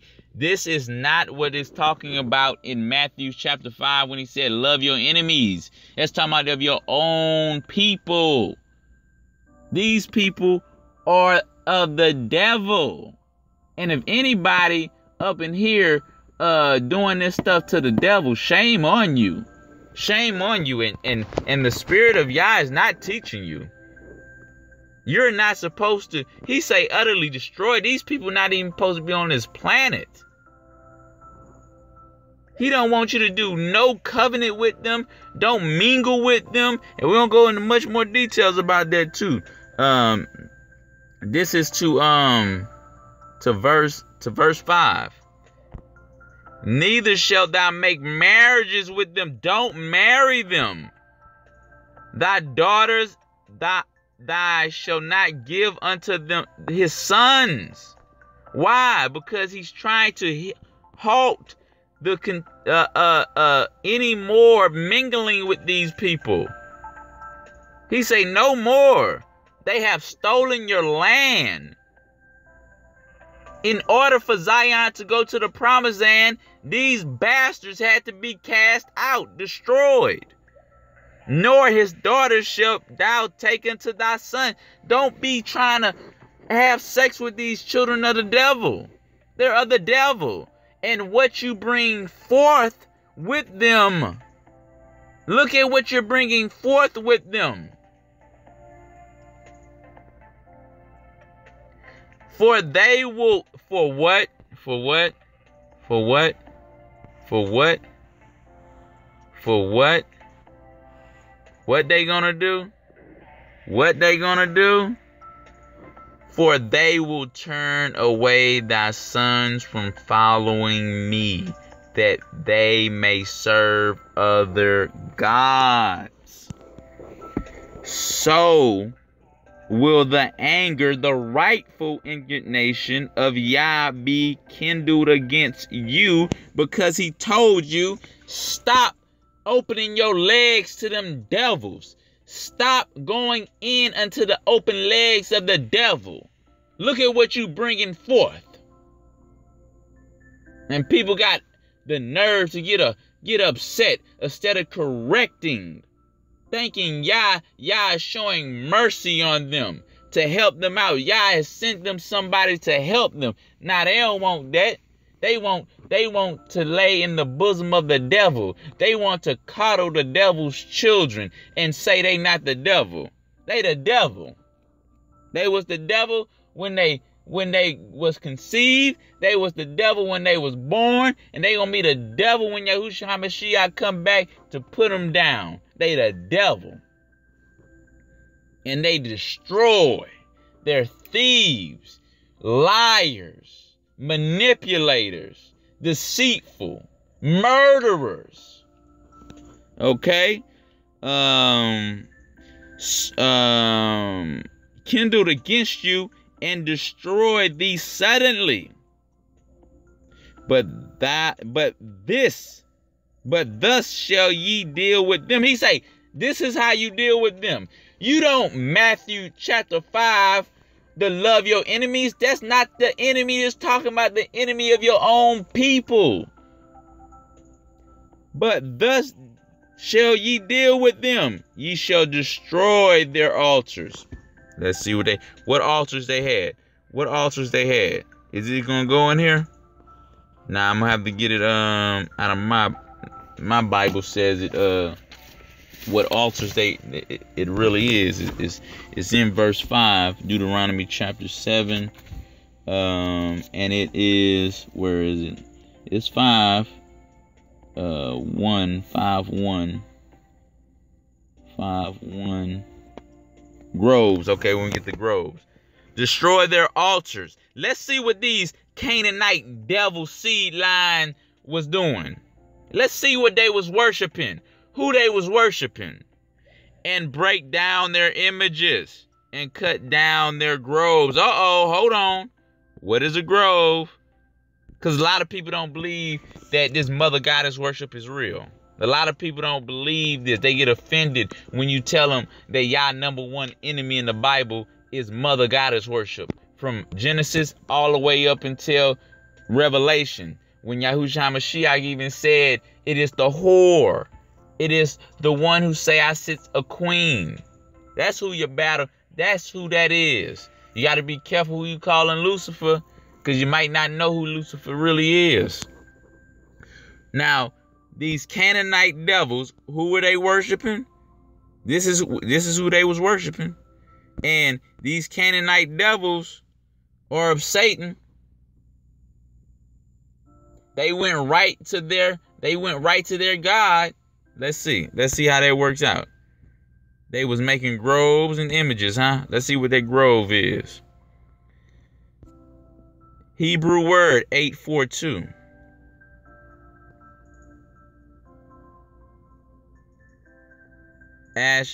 Asherah. Ashtoreth. A Phoenician goddess who is the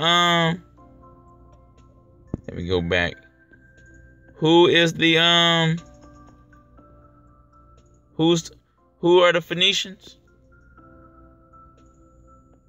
Let's see. Let's go back. Let's go back.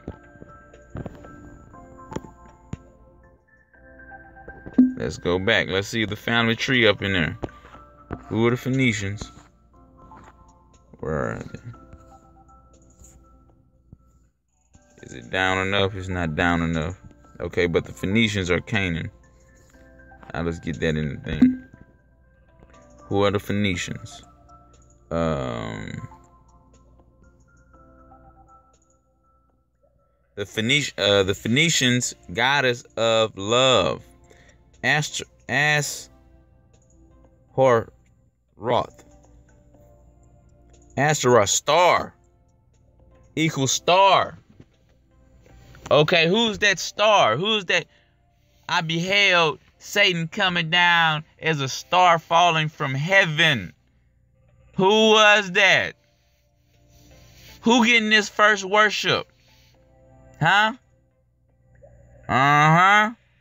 Y'all putting it together. The principal female deity of the Phoenicians, with the Phoenicians are they stem from Canaan, worshipped in war and fertility. Also Estra and Assyrian of Assyrian and Estri by the Greeks and Romans.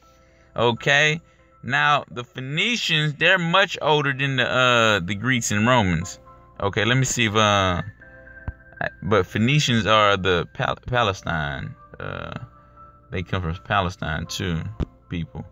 Let me see if it goes. No, not that one. But they stem from Canaan. Let me see if I can do this.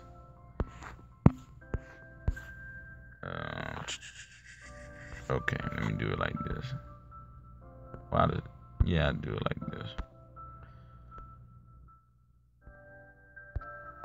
Canaan. Go. All right, just wait for this to load.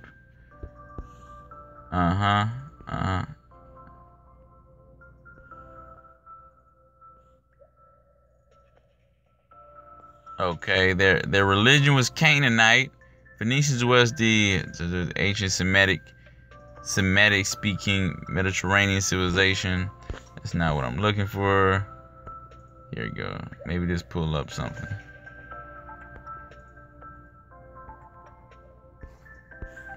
History of the Phoenicians, Canaanites.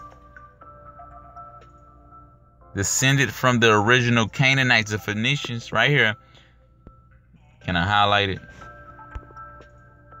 No, I can't. But it's right here. Yeah, I can highlight it. Right here.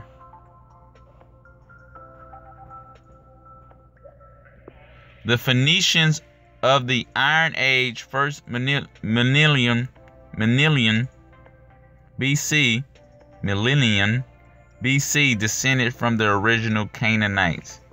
So these people come from the Canaanites. I just wanted to make sure I prove that as I'm going across, because some of the words are not spelled the same as in this Bible.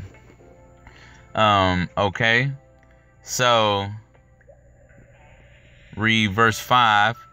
But thus shall ye deal with them, destroy their altars of Ashtaroth, and which is the female deity, and break down their images, the mother goddess worship, and cut down their groves, the mother goddess worship, and burn their graven images, the mother goddess worship, with fire. And that's why the scripture say, I shall burn the whore. They're gonna burn the whore. That's y'all number one enemy, the whore. Okay, now we got 3 going to 4. Exodus chapter 33. And this is after this one, I'm gonna stop it, and y'all will finish the next parts later. Going to more of the giants and more of the sea lion. Got much more. You know, anybody who don't think Satan got a sea lion, you are a complete foolish person. You choosing to believe a lie. And this is Exodus 33. You are choosing to believe a lie. 1 to 3. Choosing to believe a lie. That's why Yah kept telling us, don't deal with these nations. They're unclean. They're of the devil. Don't deal with them. And El said unto Moses, depart and go up hence. Because, you know, another reason why? This is why too. This is why too. Look at this right here. So I already gave you the correlation in the spirit. Hallelujah, hallelujah, hallelujah. Cain, the wicked one, Cain. How did this manifest again? How did that wicked seed line manifest again? It manifested in Cain and Canaan.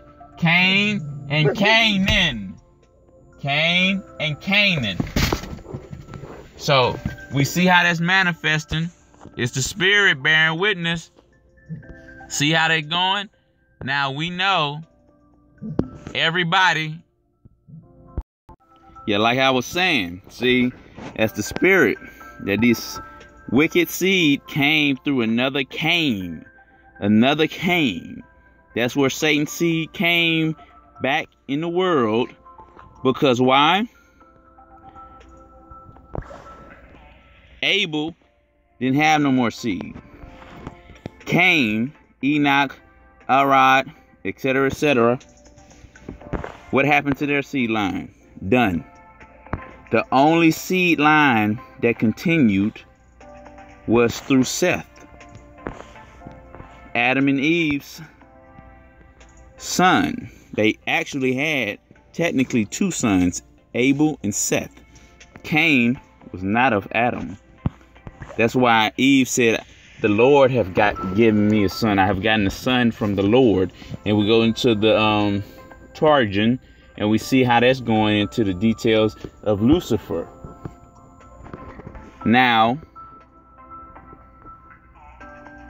hear this out. Seth's seed line made it to Noah. So,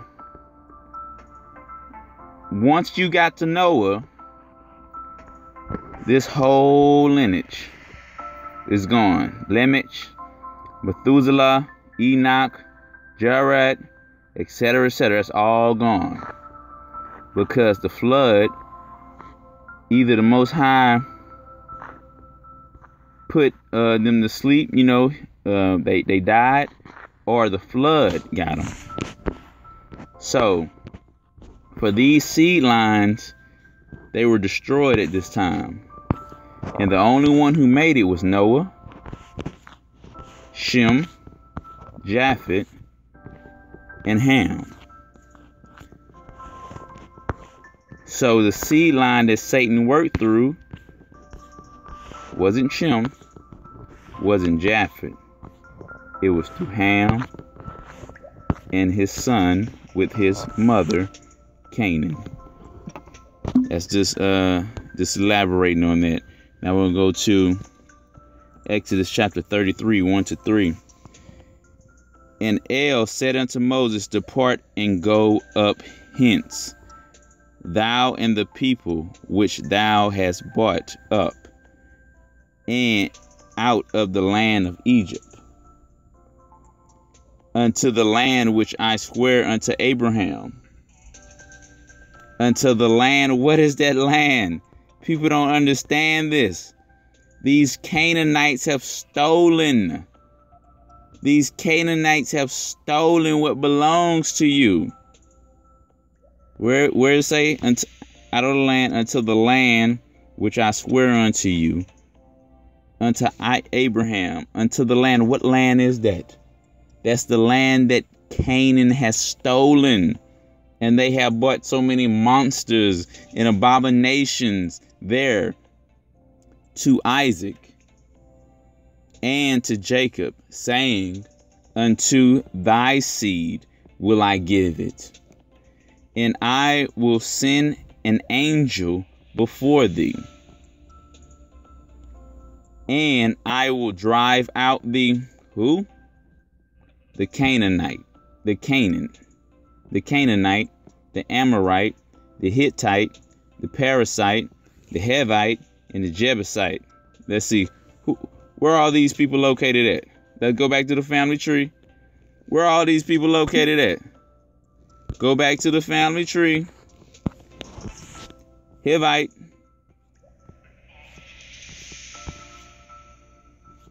Where else? They on this side. Jebusites, Amorites, Jebusites, Hittites. Everybody who Yah says they have stolen from his chosen children, they have a wicked, wicked, wicked, evil spirit in them, and they must be destroyed. It's the same line of Canaan. This is how Cain came back. Canaanites, Canaan, the Amorites, the Hittite, and Parasite, Hivites, HIV, Jebusites, Parasites. Look at all these people. This is one big wicked family that must be destroyed. And Yah said, I'm going to send an angel to destroy them. He sent who? Joshua. Joshua, Yahusha. Look it up in Hebrew. Unto a land flowing with milk and honey. They have stolen. Hallelujah. Hallelujah, man. I'm upset at that person.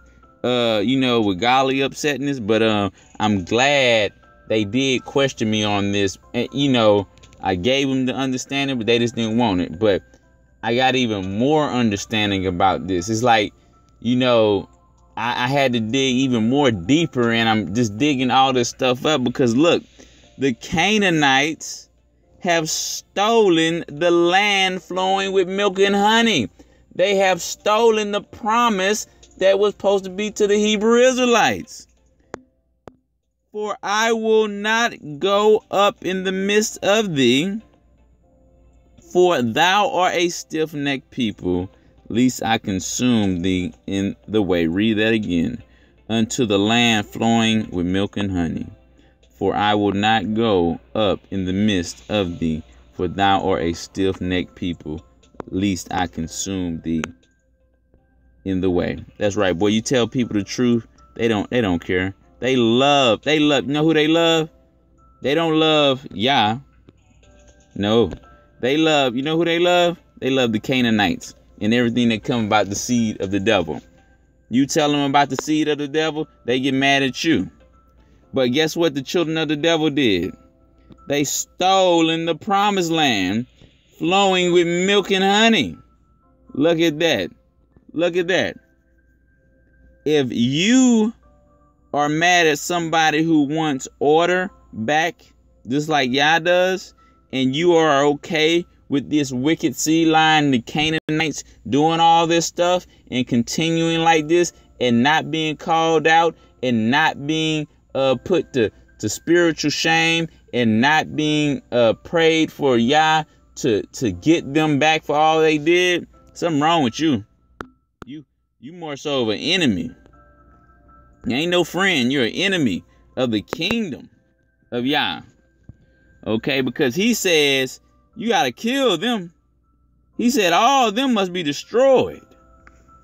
Okay, going to Exodus 34, 11 to 16. 11 to 16 reads, okay, 11 to 16. Observe thou that which I command thee this day. Behold, I drive out before thee the Amorites, the Canaanite, and the Hittite, and the Perizzite, and the Hivite, and the Jebusite, who are all what? Canaan. They come from Cain. These wicked bastard seeds. These are wicked bastards who the devil works through, who the Nephilim came back through. And on part 2, we don't go into detail how the Nephilim came back, because the giants were supposed to leave. They came back through the line of Canaan. Take heed to thyself, lest thou make a covenant with the inhabitants of the land. Who is that? Talking about the Canaanites. The Canaan. Whether thou goest. And who do they worship? They worship the mother goddess. Lest it be for a snare in the midst of thee. Look at that. He said, don't make no covenant with these bastards. We ain't come here to make no covenant with you bastards. You have stolen our land, you thieves. But ye shall destroy their altars of Ashtaroth, mother goddess worship, break down their images, and cut down their what? Groves. Ashtaroth. Let's go. Let's see who that is. Let's see who that is. Let's type it in. Let's type it in. All right, we're gonna go type it in. Let's go. Y'all will pop up quickly. All right. All right. Let's see it pop up quickly.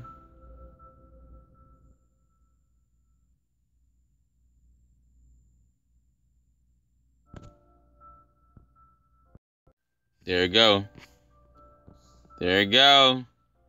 This is the goddess of the goddess of the Canaanites of Cain. Who is it? Mother goddess worship. Who is it?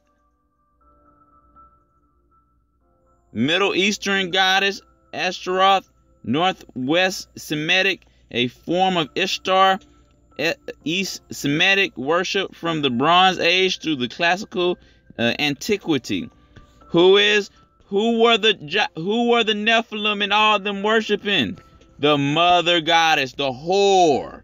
The whore. Who is y'all number one enemy? The whore. The 7 nations on the planet Earth, out of all the nations on the planet Earth, he said there's 7 nations, these devils. And who did these 7 nations worship? They worship the devil. They worship the mother goddess. Be careful who you think Lucifer is. Be careful. This is what the Nephilim in all their seed line worship. Okay? Their groves, cut down their groves, break their images, destroy their altars. Okay? Hallelujah. For thou shalt worship no other God, for El, whose name is jealousy. Uh-oh. He said his name is jealousy. All these people playing with him, huh? Huh?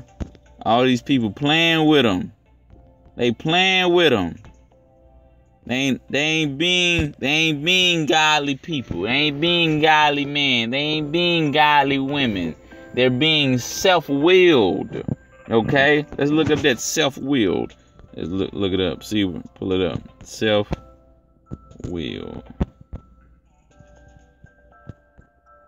Is it gonna pop up? Self-will. Okay, got it. Popped up. Self-willed. Let's read self-willed. What is self-willed? Self-pleasing. Self-will. Arrogance. Arrogance. I know the Bible better than you. You don't know pretty much nothing.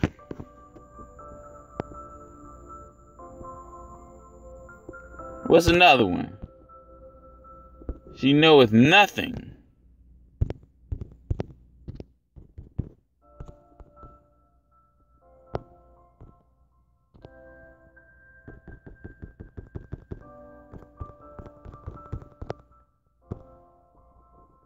Let me see if I can find it. I think it's in Proverbs. There you go. Right there. A foolish woman is clamorous to murmur, growl, roar, cry aloud, mourn, rage, sound to make noise, tumult, be clamorous, to be disquieted. Be disquieted. Be loud, be moved, to be troubled, be in an uproar. Look at that. Look at that. I know some women like that. She is simple, naive.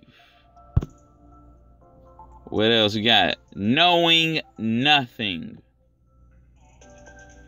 Oh, the spirit ain't telling you nothing because y'all don't work like that. Y'all don't overstep a godly man to go to a woman. Y'all don't overstep the godly. But people get offended about this stuff. People get offended. And they become enemies. But the truth gonna be told whether they like it or not. So you better like the truth. Better have a love for the truth. Okay. Now continuing. And this was to 34:16. I'm jealous. 15. Lest thou make a covenant with the inhabitants of the land, and they go a whoring after their gods. And what God will you worship when you go abhorring after the Canaan gods? Mother goddess worship. And do sacrifice unto their gods, the mother goddess, and one call thee, and thou eat of his sacrifice, of sacrificing to the mother goddess. Hallelujah. Look at that. And thou take of their daughters unto thy sons, just like Samson did, destroyed them, and their daughters go a whoring after their gods. And make thy sons go a whoring after their gods, just like Solomon.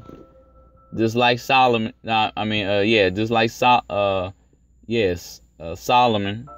That's right. Went a whoring after their gods, the groves. And what are their gods? What did they worship? Who did they worship?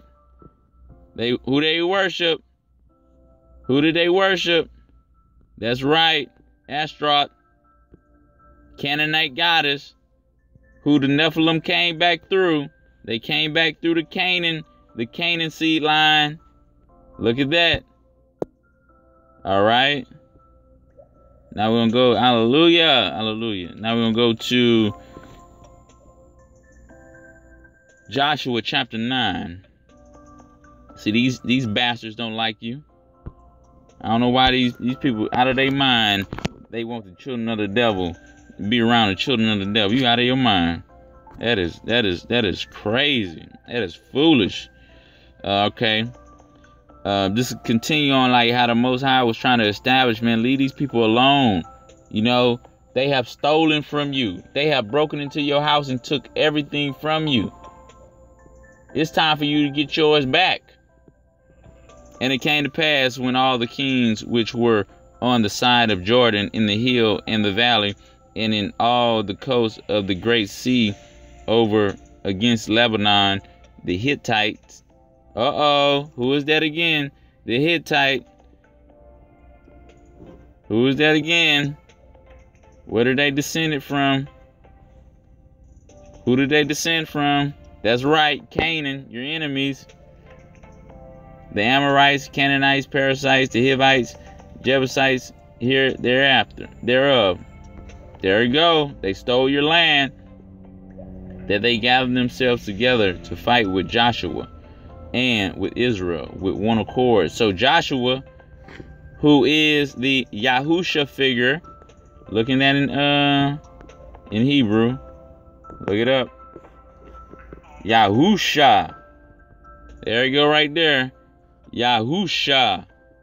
Yahusha. Yahusha. There you go. There you go. He's the Yahusha figure. And what he come to do? Come to destroy these bastards. Okay.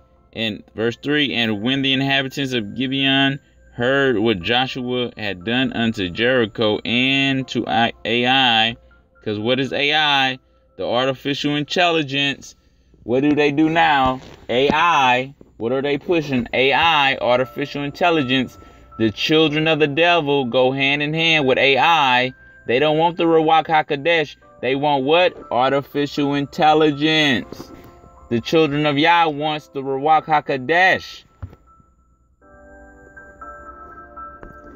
They did work willingly and went and made as if they had been ambassadors and took old sackcloths upon their asses and wine bottles old and rent their and bound up.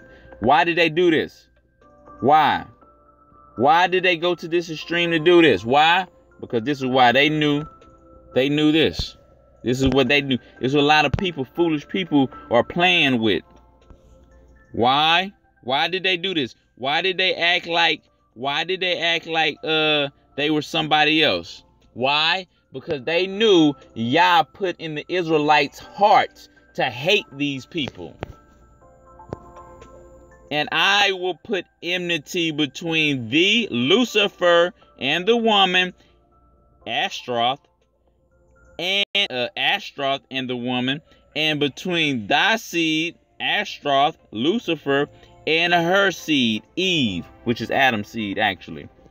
Why did they act like they were somebody else? Because they knew that Yah has put enmity between those seed line of